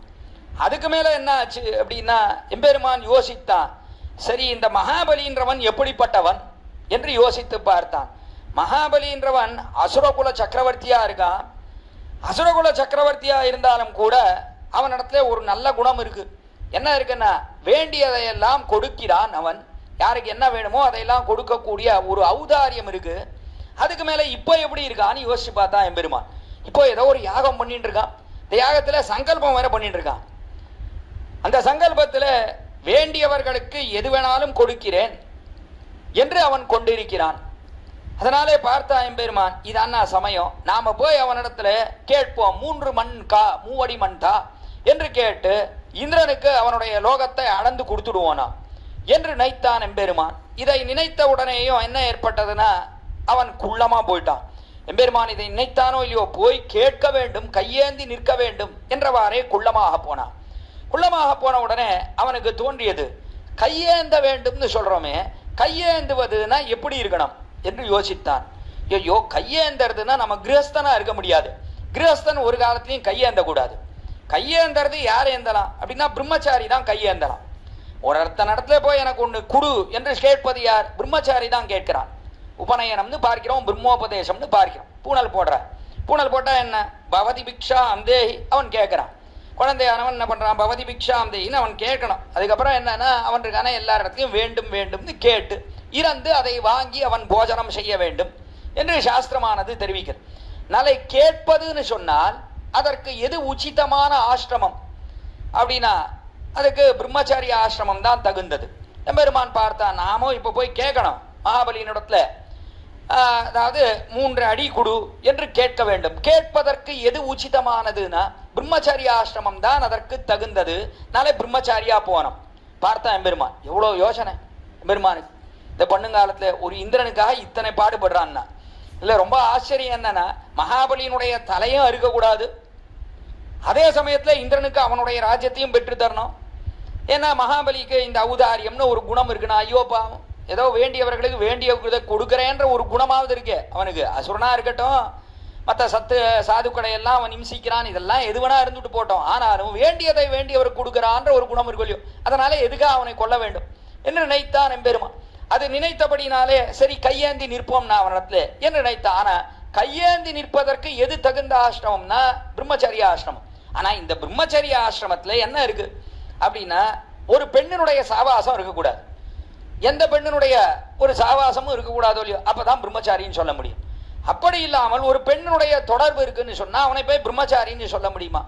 பார்த்தான் எம்பெருமான் பார்த்தான், ஐயோ நமக்கோ இந்த பெண் பிள்ளை இருக்காளே, இந்த பிராட்டி இருக்காளே, மார்பிளையே எப்பவும் இருக்காளே, அப்படி இருக்குன்னு சொன்னா நாம் எப்படி பிரம்மச்சாரியா போறது என்று பார்த்தான். பார்த்துட்டு பெரிய பிராட்டியார் இடத்துல எடி கொஞ்ச நேரம் இறங்கி இருடி, மார்பிளையே இருக்காதடி, கொஞ்ச நேரம் இறங்கிரு, நான் இப்பொழுது பிரம்மச்சாரியா போறேன், நான் இடத்துல யாச்சனை பண்ண போறேன், பிக்ஷை வேணும்னு கேட்க போறேன்னா 3 அடி கேட்க போறேன், நீ கொஞ்சம் இறங்கி போ, அப்புறம் வந்து சேர்ந்துக்கலாம் என் மார்பிள். அவன் 3 அடியை கொடுத்துட்டான்னா அதுக்கப்புறம் சேர்ந்துக்கலாம், அப்புறம் நான் கிரகஸ்தன்னு சொல்லிக்கலாம், அதுல ஒன்றும் தவறு இல்லை, ஆனா இப்போ கொஞ்ச நேரம் இறங்கிடுறேன்னா. பிராட்டி சொன்னா அது என்ன அப்படி சொல்ற, அதெல்லாம் ஒரு நாளும் உங்க மார்பை விட்டு என்னால இறங்கவே முடியாது, நான் ஏற்கனவே சொல்லலை அகல அகில்லேன், அதை ஒரு நாளும் என்னால விட்டு இருக்க முடியாது, எவ்வளவு பரம போக்கியமா இருக்கும், உங்க மார்பை விட்டு இறங்குன்னு எப்படி சொல்ல முடியும், உம்மால ஒரு நாளும் விட முடியாது என்று தெரிவித்தாள் பிராட்டி. தெரிவித்த உடனே பார்த்தான் எம்பெருமான், என்னடா இது, நாமும் பிரம்மச்சாரியா போனோம்னு ஆசைப்படுறோம், போய் இடத்துல கையாட்டி நிற்கணும்னு ஆசைப்படுறோம், ஆனா இவ்வளோ நம்ம மார்பை விட்டு இறங்க மாட்டேன்னு சொல்றா, என்ன பண்றது என்று பார்த்தான இடத்துல எம்பெருமான் கடைசியில என்ன பண்ணான், நன்னா உத்திரியத்தை இழுத்து நன்னா யோக வேஷ்டியா போத்தின்டான்னு ஆச்சரியமா தெரிவிக்கிறார். உத்திரியத்தை இழுத்து யோக வேஷ்டியா போத்திண்டு வலது பார்ஷத்துல பிராட்டி இருக்காளையோ அந்த மார்பை மறைத்து கொண்டார். பிராட்டி இருப்பதை காட்டிக் கொள்ளக்கூடாது. ஏன் அப்படின்னா அவள் இருந்தாலும் சொன்னா எப்படி பிரம்மச்சாரின்னு சொல்றது, ஒரு நாளும் சொல்ல முடியாது இல்லையோ. அதனாலே பிராட்டியை நன்றாக மறைத்து கொண்டான், தன்னுடைய அங்க வஸ்திரத்தாலே யோக வேஷ்டியை போயிட்டு மறைத்து கொண்டான்னு ஆச்சரியமா தெரிவிக்கிறார். அதனாலே பிராட்டி எப்படி இருக்கா அப்படின்னா எப்பொழுதும் அவனோடைய கூடியே இருக்கிறாள், அவனுக்கு வேண்டிய விஷயமாக இருக்கிறாள், அபிமதையாக இருக்கிறாள் அவள். அதே போல அவனுக்கு தகுந்தவளாகவும் இருக்கிறாள், அவனுக்கு ஸ்வரூபரூப அனுரூப என்று ஸ்வரூபத்துக்கும் அதே போல அவனுக்கு தகுந்தவளாகவும் அவனுக்கு பிரீதிக்கு விஷயமாகவும் இருக்கக்கூடியவள் பெரிய பிராட்டியார். அப்படிப்பட்ட அந்த பெரிய பிராட்டியார் இருக்காளே அவளைத்தான் இங்கே தெரிவிக்கிறார், ஸ்வைர் அனுரூப ரூப விபவை என்று தகுந்தவளாக இருக்கிறாள் அவள். காடோப கூடானித்தே, அதனாலே அவள் செய்யக்கூடிய காரியம் என்ன என்றால் அவனை அணைந்தே கிடக்கிறாள், எப்பொழுதும் அவனுடைய சேர்ந்தே இருக்கிறாள், அவன் மார்பை விட்டு பிரியாமல் அவனை அணைந்தே கிடக்கிறாள். ஆச்சரியமா பெரியவாச்சான் பிள்ளை எங்க ஆச்சரியமா எடுத்து காட்டினான். அணைந்தே கிடக்கிறான்னா எப்படின்னா ரொம்ப அற்புதமா தெரிவித்தார் இடத்துல, இவள் அணைந்தே கிடக்கிறான்னா அவனை காடோப கூடானித்தேனா, காடாலிங்கனம்னு ஒண்ணு உண்டு, நன்னா ஆலிங்கனம் பண்ணிக்கிறது, நன்னா கட்டிக்கிறது, ஆலிங்கனம் நன்னா கட்டிக்கிறது, நன்னா கட்டிக்கிறதுன்னு ஒண்ணு உண்டு. அப்படிப்பட்ட கட்டிக்கொள்ளக்கூடிய தன்மையும் பிராட்டிக்கு உண்டுன்னு ஆச்சரியமா தெரிவி. எங்கே பார்க்கிறோம்னா அற்புதமா எடுத்து காட்டுகிறார் பெரியவாச்சான் பிள்ளை. எக்காலத்திலே பஞ்சவடியில இருக்கும் காலத்துல சூர்பனகை வந்து சேர்ந்தாள். சூர்பனகையினுடைய காதையும் மூக்கையும் அறுத்தான் சக்கரவர்த்தி திருமகன். குரார்ந்தவாளால் கொடிமூக்கும் காதிரண்டும் ஈராவிடுத்து அவட்கு மூத்தோனை என்று தெரிவிக்கிற கிரமத்திலே இடத்துல அவள் கல்யாணம் பண்ணிக்கணும்னு ஆசை கொண்டு வந்தாள். ராமன் ரொம்ப அழகா இருக்கான், இவனை கல்யாணம் பண்ணிக்கணும்னு ஆசை கொண்டு அவனை சென்று பார்த்து என்னை கல்யாணம் பண்ணிக்கோன்னு கேட்டாள். அப்பொழுது ராமன் கல்யாணம் பண்ணிக்க முடியாதுன்னு லக்ஷ்மணனை காட்டினான், அவனுக்கு தான் பாரியை இல்லை, அவனை கல்யாணம் பண்ணிக்கோன்னு லக்ஷ்மணனை காட்ட. லக்ஷ்மணன் இடத்துல போனால் சூர்பனகை, அவன் கல்யாணம் பண்ணிக்க முடியாது, நீ ராமனையே கல்யாணம் பண்ணிக்கோ, நான் உனக்கும் சேர்த்து கைங்கரியங்கள் எல்லாம் பண்ணுகிறேன்னு லக்ஷ்மணன் தெரிவிக்க. மறுபடியும் ராமன் இடத்துல வந்து சேர்ந்தா சூர்பனகை, அவன் கல்யாணம் பண்ணிக்க மாட்டேன்னு சொல்லிட்டான். பார்த்தாலோ இல்லையோ சூர்பனகை, அப்பொழுது அவளுக்கு இதுக்கெல்லாம் காரணம் சீதை தான் காரணம், இந்த சீதையை விழுங்கிட்டோன்னு சொன்னா அப்பொழுது ராமனுக்கு மனைவி இல்லாமல் போய்விடும், அதனாலே இவன் ராமன் நம்மை கல்யாணம் செய்து கொள்வன் என்று நினைத்தாள் அப்பொழுது சூர்பனகை. அதற்கு சேர அவ்விடத்துல சூர்பனகை சீதையின் மேலே ஏறி பாய்ந்தாள். பார்த்தான் சக்கரவர்த்தி திருமன், என்ன லக்ஷ்மணா இப்படி பார்த்துட்டு இருக்க என்று தெரிவித்த உடனே லக்ஷ்மணன் வாளை உருவினான், மூக்கையும் காதையும் வெட்டினான். ரத்தம் பெருகிறது. அத்தோடைய சென்று சேர்ந்தால் சூர்பனகை நேர ஜனஸ்தானத்துக்கு ஓடினாள். அந்த இடத்துல கரதூஷார்கள் என்று சொல்லக்கூடிய தன்னுடைய அண்ணன்மார்கள் 14,000 ராட்சசர்கள் அவ்விடத்திலே நிற்கிறார்கள். அவர்களிடத்திலே சென்று சூர்பனகையானவள், படுபாவிகள் 2 பேர் ரொம்ப அழகா இருக்கா, தருணவ் ரூபசம்பன்னவ் சுகுமாரவ் மகாபலவ் புண்டரீக விஷாலாட்சவ் சீரகிருஷ்ணா சினாம்பரவ் என்று ரொம்ப அழகா இருக்கக்கூடியவர்கள் 2 பேர் வந்திருக்கா காட்டிலே பஞ்சவடியில. ஆனா ரொம்ப கூடியவர்கள்னா என்ன அநியாயம், இப்படி என்னுடைய மூக்கையும் காதையும் விட்டுட்டான்னு சொன்ன. சொன்ன உடனே அப்பொழுது பார்த்தார்கள் அவர்கள் 14,000 ராட்சதர்களும் இங்கே வந்து சேர்ந்தார்கள். பஞ்சவடியிலே ராமனுடன் யுத்தம் செய்ய வேண்டும், அவனை அழித்து விட வேண்டும் என்று நினைத்து அவர்கள் வந்து சேர்ந்தார்கள். அப்பொழுது அவ்விடத்திலே சக்கரவர்த்தி திருமானானவன் அவன் யுத்தத்துக்காக புறப்பட்டு சித்தமானான். அப்பொழுது லக்ஷ்மணனை பார்த்து தெரிவித்தான், லக்ஷ்மணா, சீதா பிராட்டியை நீ ஒரு குகையிலே வைத்துக் கொண்டு இருப்பாயாக, நான் சென்று யுத்தம் பண்ணி இவர்கள் எல்லாம் அழிச்சுட்டு வரேன்னா. சொன்ன உடனே அப்பொழுது லக்ஷ்மணன் தெரிவித்தான், அண்ணா நீர் எதுக்காக போனோம், இதுக்கு நீர் போனோமாண்ணா, நான் பார்த்துக்கிறேன்னா, நீர் ஜாகிரதையா குகைக்குள்ளே மதனியாரை பார்த்து கொண்டு நீர் ஆனந்தமா இரும், நான் போய் அவளெல்லாம் முடிச்சுட்டு வந்துடுறேன் என்று லக்ஷ்மணன் தெரிவித்தான். ஆனா அதை ஏற்கவில்லை சக்கரவர்த்தி திருமான். கூடாது, நான் சொல்றதை கேளு, நான் போய் தான் கொல்லுவேன், நீ இரு, நான் சொல்றதை கேள் என்று தெரிவித்தான். அப்பொழுது சக்கரவர்த்தி திருமன் சரி அண்ணா சொல்லிட்டார் என்று இளைய பெருமாளும் லக்ஷ்மணனும் மதனியாரை பார்த்து கொண்டு குகைக்குள்ளே இருந்தான். ஏன் அப்படின்னா, சீதா பிராட்டி வெளியில பார்த்தாள்னு சொன்னாள், அவளுடைய கண் பட்டுதுன்னா. அப்பொழுது ஒரு நாளும் எம்பெருமான் யாரையும் கொல்ல முடியாது, அவள் பார்வைக்கு இலக்கானம்னு சொன்னா யாரையுமே முடிக்க முடியாது எம்பெருமானாலே. ஆகையாலே அவள் பார்க்க கூடாது என்கிறபடினாலே குகைக்குள்ளே வைத்துக் கொள்வாயாக என்று தெரிவித்தான். ஏன்னா இவர்களை எல்லாம் முடிக்கணும்னா, இந்த ராட்சதர்களை எல்லாம் முடிக்கணும். ஏன் அவ பார்வைப்பட்டு இந்த ராட்சதர்களை எல்லாம் கொல்லாமல் விட்டா என்ன? ஏன் என்ன எம்பெருமானியே எதுக்காக கொல்லணும், எதுக்காக இப்படி துடிக்கிறான் எம்பெருமான் என்று சொன்னால், இந்த ராட்சசர்கள் தான் ரிஷிகளை மிகவும் துன்புறுத்துகிறார். எல்லாரும் ஜனஸ்தானத்திலேருந்து வந்து ரிஷிகளை யாகம் செய்யாமல் தடுக்கக்கூடியவர்களே இந்த ராட்சசர்கள் தான். அதற்கு மேலே ரிஷிகளுடைய அங்கங்களை எல்லாம் அவர்கள் தின்று போய் விடுகிறார்கள் என்கிறபடியினாலே இந்த ராட்சசர்களை கட்டாயம் முடிக்க வேண்டும் என்று நினைக்கிறான் சக்கரவர்த்தி திருமன். அதற்கு சேர இவன் வேட்டையாட வேண்டும் என்கிறபடினாலே, பிராட்டி இருந்தால் ஒரு காலத்திலையும் இந்த வேட்டை சபலமாகாது என்கிறபடினாலே, பிராட்டியை குகைக்குள்ளே இருப்பாயா காவலாக லக்ஷ்மணன் இருக்க வேண்டும் என்று நியமித்தான். சென்றான் சக்கரவர்த்தி திருமன். சென்று அங்கு சேர்ந்து யுத்தம் பண்ணுகிறான். அப்படி யுத்தம் பண்ணினானே, யுத்தம் பண்ணி எல்லாரையும் அடித்தான். 1.5 முகூர்த்த காலத்திலே தூஷண ஜனனித தோஷண கோஷித ரிஷிகண கோஷித விஜய கோஷணா என்று வேதாந்த வாசிரியர் கொண்டாடுகிற கிரமத்திலே அவிடத்துல தூஷணன் என்று சொல்லக்கூடிய கரதூஷணர்கள் என்று சொல்லக்கூடிய சமுத்திரம், பெரிய சமுத்திரம், 14,000 ராட்சசர்கள் அத்தனை பேரும் ஒரே காலத்திலே வந்து எம்பெருமான் சக்கரவர்த்தி திருமன் மேலே விழுந்தார்கள்னு சொன்னா. பெரிய சமுத்திரம் ஆனது ஒருத்தன் மீது வந்து சேர்ந்ததுன்னா சுனாமின்னு சொல்றமே, அதை போல வந்ததுதான் அவ்விடத்துல. இப்படி வந்ததுன்னா என்ன ஆகும்?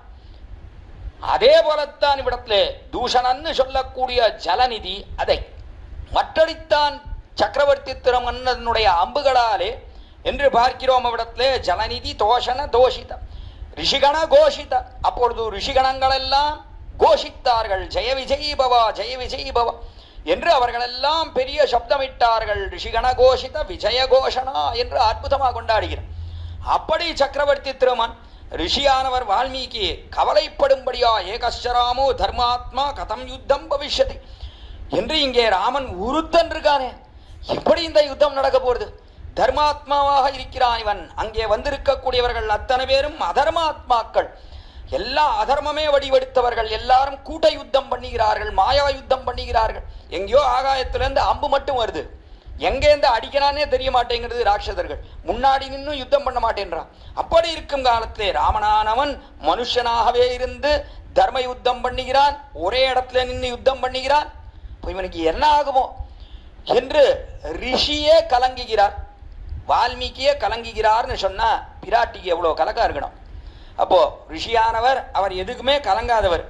அப்படி இருக்கும் காலத்துல இப்போ ரிஷியே கலங்குகிறார்னு சொன்னா இப்போ பிராட்டிக்கு எவ்வளோ பயம், எவ்வளோ நடுக்கம் அதெல்லாம் இருந்தது. நடுங்கி கிடந்தாள் பிராட்டி. ஐயோ என்ன நடக்க போறதோ தெரியலையே, சக்கரவர்த்தி திருமனுக்கு என்ன ஆகுமோ தெரியலையே என்று அப்படி கவலைப்பட்டிருக்கிறாள் பிராட்டி. அப்படி இருக்கும் காலத்திலே எல்லாரையும் முடித்தான் சக்கரவர்த்தி திருமன். அவ்விடத்துல எல்லாரையும் கொன்றுவிட்டு வந்து நிற்கிறான். அவ்விடத்துல தன்னுடைய வில்லிலே ஷார்கத்திலே ஏறின நானை இறங்கி விட்டு வில்லும் கையுமாக நிற்கிறான் சக்கரவர்த்தி திருமன்.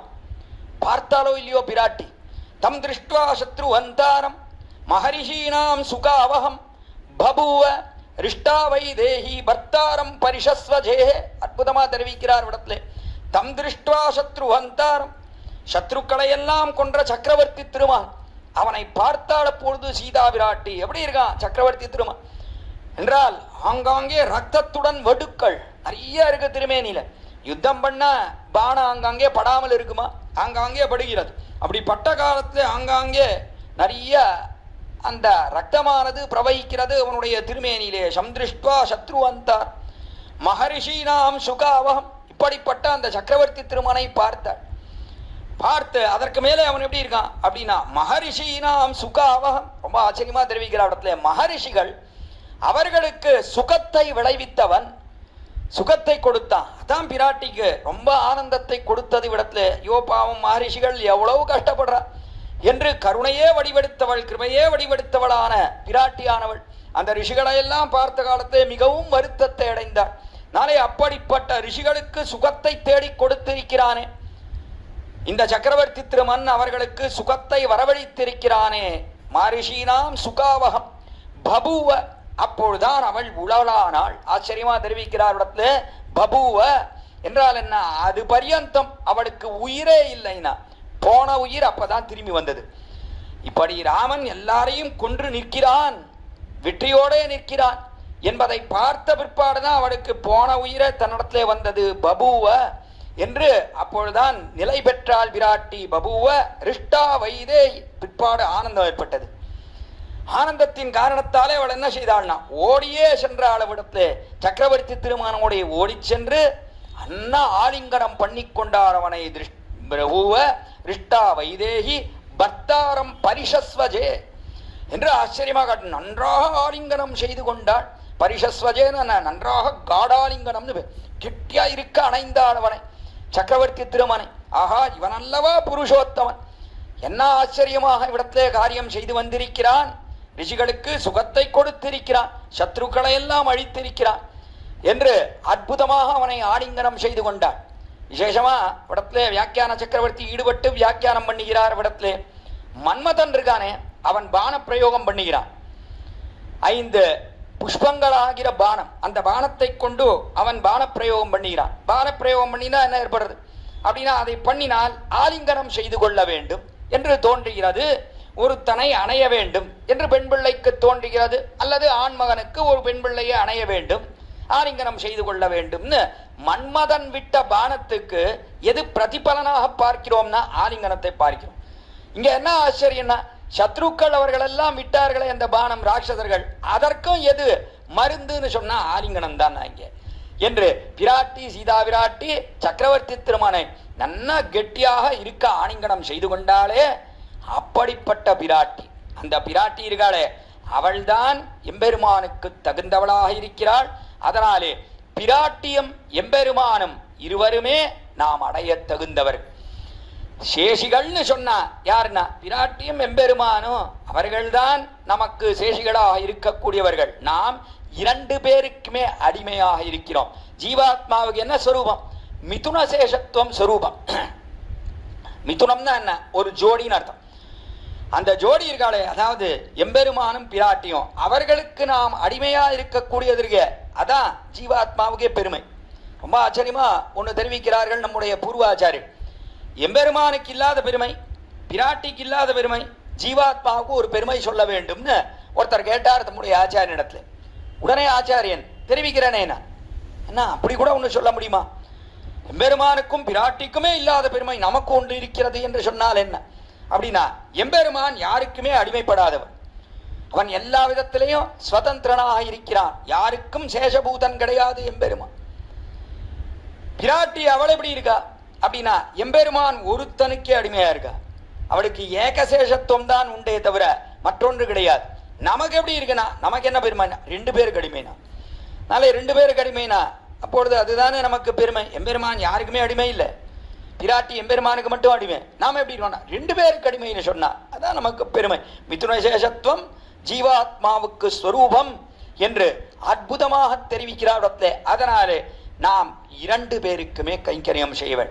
அதைத்தான் ஆச்சரியமாக காட்டுகிறார் இந்த 4ஆம் ஸ்லோகத்தாலே. நாளே முதல் ஸ்லோகத்தாலே பிராட்டினுடைய பெருமையை தெரிவித்தார்.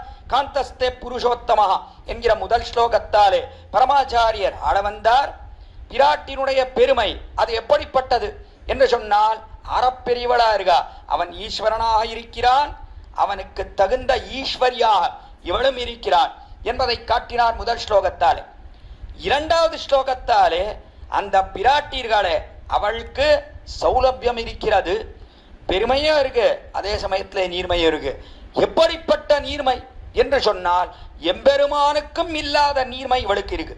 இவளுக்கு அந்த நீர்மை இருக்கிறபடினாலே தான் நாம் எம்பெருமானோடைய சேரலாம் என்று நாம் விசுவசிக்கிறோம். நாம் எம்பெருமானை சென்று அடைவோம் என்று சொன்னால் எதனாலே? பிராட்டியாலேயே அடைகிறோம் என்பதை பார்க்கிறோம். இவள் புருஷகாரமானால் அல்லது ஈஸ்வரன் காரியம் செய்யான் என்று ஆச்சரியமாக தெரிவிக்கிறார். துவய பிரகரணத்தினுடைய தொடக்கத்தில் பிள்ளலோகாச்சாரியர் முமுட்சுபடியில் பிராட்டி தான் நம்முடைய பேருக்கு அவள் தான் நான் காரணம், பிராட்டியாராலேயே பேரு என்று தெரிவிக்கிறார். அவ்விடத்துல எல்லாம் என்ன சொல்றது? சகல சாஸ்திரங்களும் சரீரத்தாலே பேர் என்கிறது. சரீரத்தாலே நமக்கு லாபம். சரீரத்தை கொண்டு கர்மயோக ஞானயோக பக்தி யோகங்கள் அதையெல்லாம் சென்று எம்பெருமானை அடைய வேண்டும் என்று எல்லா சாஸ்திரங்களும் சொல்றது. அது அன்று நான் விஷயம். எது விஷயம் என்றால் அதற்கு மேலே தெரிவித்தது திருமந்திரத்தாலே ஆத்மாவாலே பேர் என்கிறது.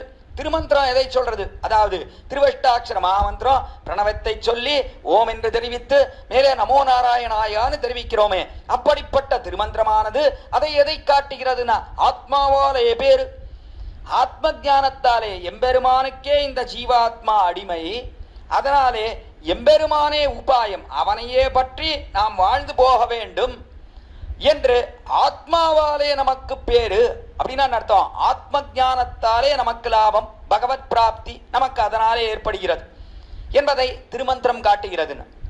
அடுத்தபடியாக சரமஸ்லோகம் இருக்கே, ஸ்ரீ கிருஷ்ண சர்மஸ்லோகம் கீதையில கடைசியில 18வது அத்தியாயத்துல 66வது ஸ்லோகமாக எம்பெருமான் சோதிவாய் திறந்து சர்வதர்மான் பரித்யஜ்யான்னு அனுகிரகித்தானே, அதனாலே சொல்லப்பட்டது என்னன்னா ஈஸ்வரனாலே பேரு, எம்பெருமானாலே லாபம் என்று தெரிவித்தது. விடத்திலே எம்பெருமானாலே லாபம் என்று சொன்னால் என்ன அர்த்தம்? எம்பெருமான் தான் நேராக உபாயமாக இருக்கிறான்.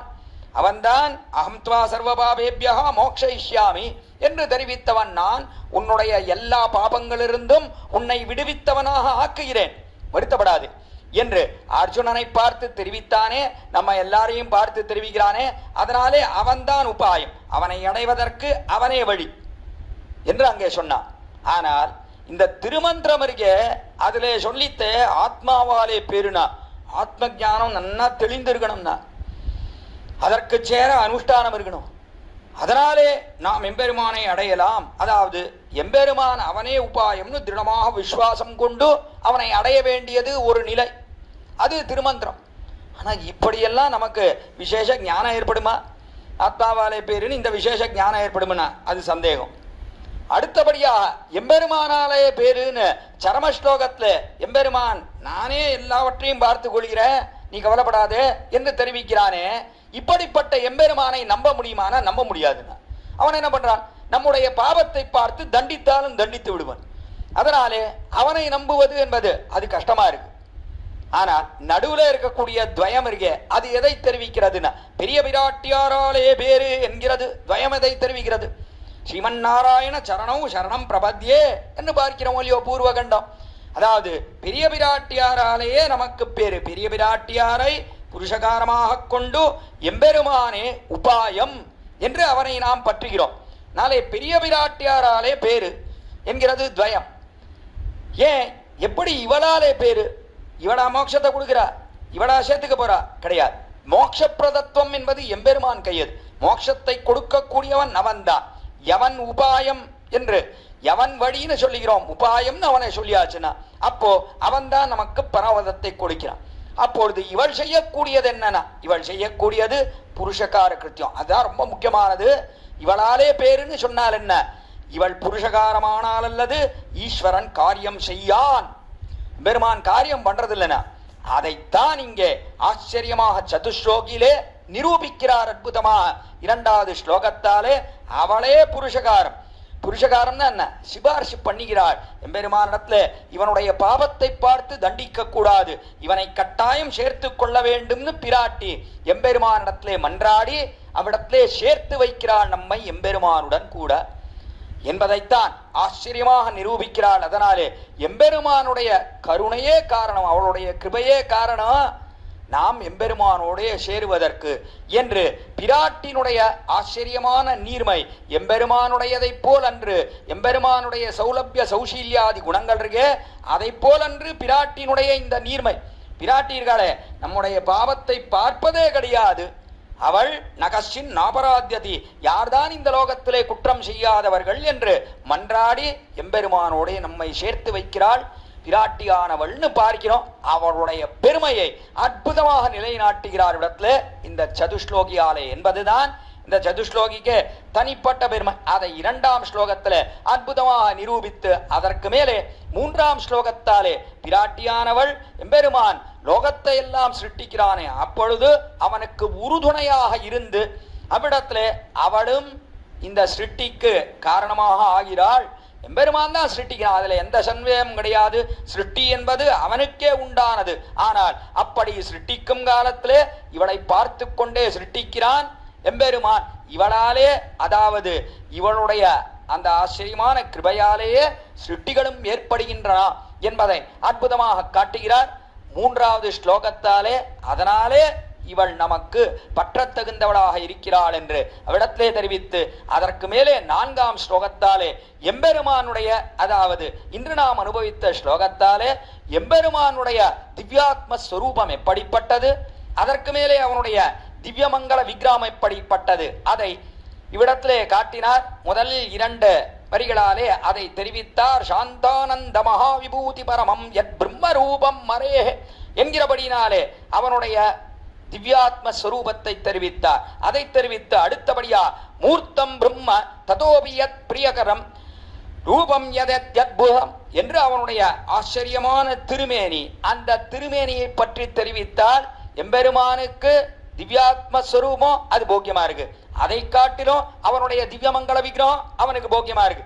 அதற்கு மேலே இருக்கக்கூடியது யானி யதாசுகம் விஹரதோ ரூபாணி சர்வாணி தானி என்று அதற்கு மேலா எம்பெருமான் இந்த லோகத்திலே பலபடியாக திருவவதாரம் பண்ணுகிறானே அந்த திருவவதாரம் பண்ணக்கூடியது எல்லாமே பரமபோக்கியமாக இருக்கிறது. அதற்கு மேலே கடைசியாக தெரிவிப்பதுதான் இவ்விடத்திலே ஆகுகு ஸ்வைர் அனூபரூப விபவைஹி காடோப கூடானிதே என்று இப்படியெல்லாம் இருக்கக்கூடிய எம்பெருமானுக்கு அதெல்லாம் பரமபோக்கியமாக இருக்கக்கூடியது பிராட்டிக்கு. அப்படிப்பட்ட பிராட்டி அவள் ஆலிங்கனம் செய்து கொண்டாலே எம்பெருமானை. அப்படிப்பட்ட பிராட்டியோடு எம்பெருமான் திவ்யாத்மஸ்வரூபத்தோடு திவ்யமங்கள விக்கிரகத்தோடு பலபடியாக பிறக்கக்கூடிய எம்பெருமான் அவனை பற்றிய நம் வாழ்ந்து போவன். இவர்கள்தான் நமக்கு உத்தேசமாக இருக்கக்கூடியவர்கள். ஜீவாத்மா 2 பேருக்குமே சேஷப்பட்டிருக்கிறபடினாலே 2 பேருக்கும் கைங்கரியம் செய்வதே ஜீவாத்மாவுக்கு தகுந்தது என்று கடைசியிலே தெரிவித்து நிரூபித்து முடிக்கிறார். இந்த அஷ்டஸ்லோகியை பரமாச்சாரியர் ஆள வந்தார்னு பார்க்கிறோம். அதுக்கு மேலே ஒரு முக்தக ஸ்லோகமும் உண்டு இவ்விடத்துல. ஆகாரத்ரய சம்பன்னாம் அரவிந்த நிவாசினி அசேஷ ஜெகதி சித்ரீம் வந்தே வரதவல்லபாம்னு ஆச்சரியமான ஒரு முக்தக ஸ்லோகம் இது. இந்த ஸ்லோகத்துல ஆகாரத்ரய சம்பன்னா பிராட்டினுடைய பெருமையை கடைசியில சொல்லி முடிக்கணும் இல்லையோ, அதற்கு சேர இதனாலே சொல்லப்பட்டது என்ன, இந்த 4 ஸ்லோகங்களாலே சொல்லப்பட்டது என்ன என்பதை இவ்விடத்துல அற்புதமா தெரிவிக்கிறார். ஆகாரத்ரய சம்பன்னா என்று ஆகாரத்ரயம் அப்படின்னா என்ன அப்படின்னா 3 உண்டு பிராட்டிக்கு. அதாவது அனன்யார்க சேஷத்துவம் என்ன, அனன்ய சரணத்துவம் என்ன, அனன்ய போக்கியத்துவம் என்ன, இந்த 3ம் உண்டு. அது பரிபூர்ணமாக நிறைந்தவள் பிராட்டி. அனன்யார்க சேஷத்துவம் எம்பெருமானுக்கே அடிமையாக இருக்கக்கூடிய தன்மை. அனன்ய சரணத்துவம் அவனையே புகழாக உடையவள் இந்த பிராட்டி. அதற்கு மேலே அனன்ய போக்கியத்துவம் அவன் ஒருவனையே போக பதார்த்தமாக கொண்டவள் பிராட்டி. வேற எதுவும் நமக்கு போக்கியத்துக்கு விஷயம் அன்று என்று இருக்கக்கூடியவள் பிராட்டி. அதாலே நிறைந்தவள். ஆகாரத்ரய சம்பன்னாம் அரவிந்த நிவாசினி என்று அவள் எப்படி இருக்கான தாமரையிலே இருக்கக்கூடியவளா இருக்கிறாள். அரவிந்த நிவாசினியும் அசேஷ ஜெகதி சித்ரீம் வந்தே வரதவல்லபா என்று எல்லாருக்கும் தலைவியாக இருக்கக்கூடியவள் அவள். அப்படிப்பட்டவள் வந்தே வரதவல்லபாம்னு அவள் வரதனுக்கு வல்லபையாக இருக்கக்கூடியவள், அவனுக்கு மிகவும் பிரீதிக்கு விஷயமாக இருக்கக்கூடியவள், பெருந்தேவியாக அவனுடைய பெருமைக்கு தக்க தேவியாக.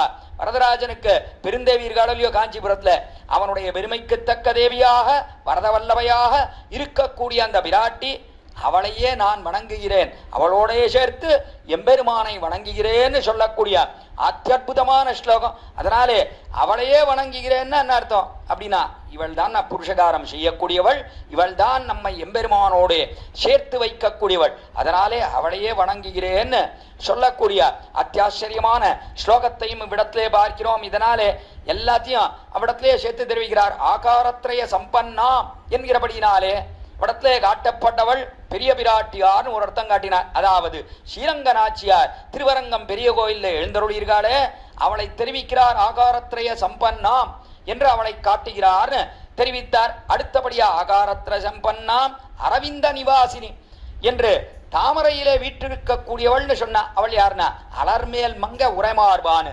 அலர்மேல் மங்கைன்னு தாமரையிலே எப்பொழுதும் இருக்கக்கூடிய அந்த விராட்டின்னு திருவேங்கடமுடையானுக்கு உரியவளான அந்த பெரிய விராட்டியார் அவளை தெரிவிக்கிறாள்னு காட்டினார்.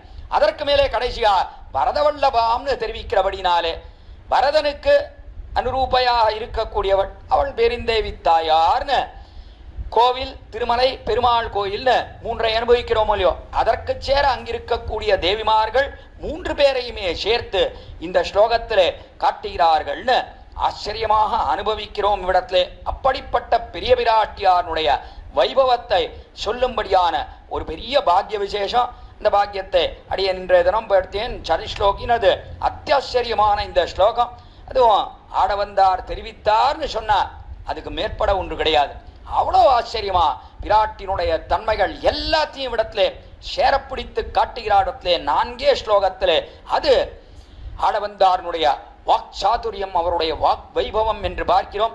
அப்படிப்பட்ட அந்த ஆடவந்தார் அவருடைய திருவடித்தாமரைகளுக்கு பல்லாண்டு பல்லாண்டு பல்லாண்டு என்று பாடி இப்படிப்பட்ட அவகாசத்தை ஏற்படுத்தி கொடுத்த ஸ்ரீமத் வேதமார்க்க பிரதிஷ்டாபனாச்சாரிய உபயவேதாந்த பிரவர்த்தகராய் பரமஹம்ச பரிவ்ராஜகாச்சாரியரான யதுகிரியதிராஜ நாராயண ராமானுஜீயர் சுவாமி அவருடைய திருவடித்தாமரைகளுக்கு பல்லாண்டு பல்லாண்டு பல்லாண்டு என்று பாடி இந்த அர்த்த விசேஷங்களை எல்லாம் அடியனுடைய திருத்தப்பனார் அவர் சாதித்து வந்தார்.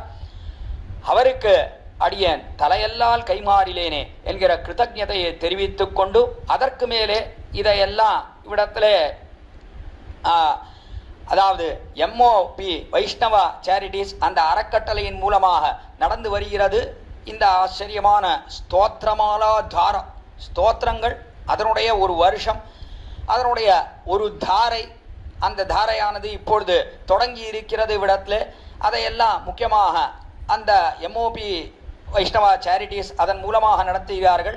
அவர்கள் அனைவருக்குமே அடியனுடைய கிருத்தஜதையை தெரிவித்துக் கொண்டு அடியோமோடும் நின்னோடும் பிரிவின்னி 1000 பல்லாண்டு என்று பிரார்த்தித்து அமைகிறேன். குற்றம் குறைகளை க்ஷமிக்க பிரார்த்திக்கிறேன். ஸ்ரீமத்தே விஸ்வயுத்தாரிய மனோநந்தன ஹேதவே நந்தநந்தன சுந்தரியை கோதாயை நித்தியமங்கலம் ஸ்ரீநகரியாம் மகாபுரியாம் தாம்பரவன்யுத்தரே தடே ஸ்ரீதிந்திரணீமூலதாம்னே ஷடகோபாய மங்களம் ஸ்ரீமதே ரம்யஜாமா திருமுனீந்திராய மகாத்மனே ஸ்ரீரங்கவாசினே பூயாத் நித்யஸ்ரீ நித்யமங்கலம். ஆழ்வார் திருவடிகளே சரணம், எம்பெருமானார் திருவடிகளே சரணம், ஜீயர் திருவடிகளே சரணம். பற்பமென திகழ் பைங்கழலும் தன் பல்லவமே விரலும், பற்பமென திகழ் பைங்கழலும் தன் பல்லவமே விரலும், பாவனமாகிய பைந்துவராடை பதிந்த மருங்கழகோ, பாவனமாகிய பைந்துவராடை பதிந்த மருங்கழகோ, முப்புரி நூலோடு முன்கையில் ஏந்திய முக்கோல் தன்னழகும், எப்பொழுதும் யதிராசன் வடிவழகு என் இதய துள்ளதால், இல்லை எனக்கெதிர் இல்லை எனக்கெதிர் இல்லை எனக்கெதிரே, இல்லை எனக்கெதிர் இல்லை எனக்கெதிர் இல்லை எனக்கெதிரே, இல்லை எனக்கெதிரே, இல்லை எனக்கெதிரே, இல்லை எனக்கெதிரே.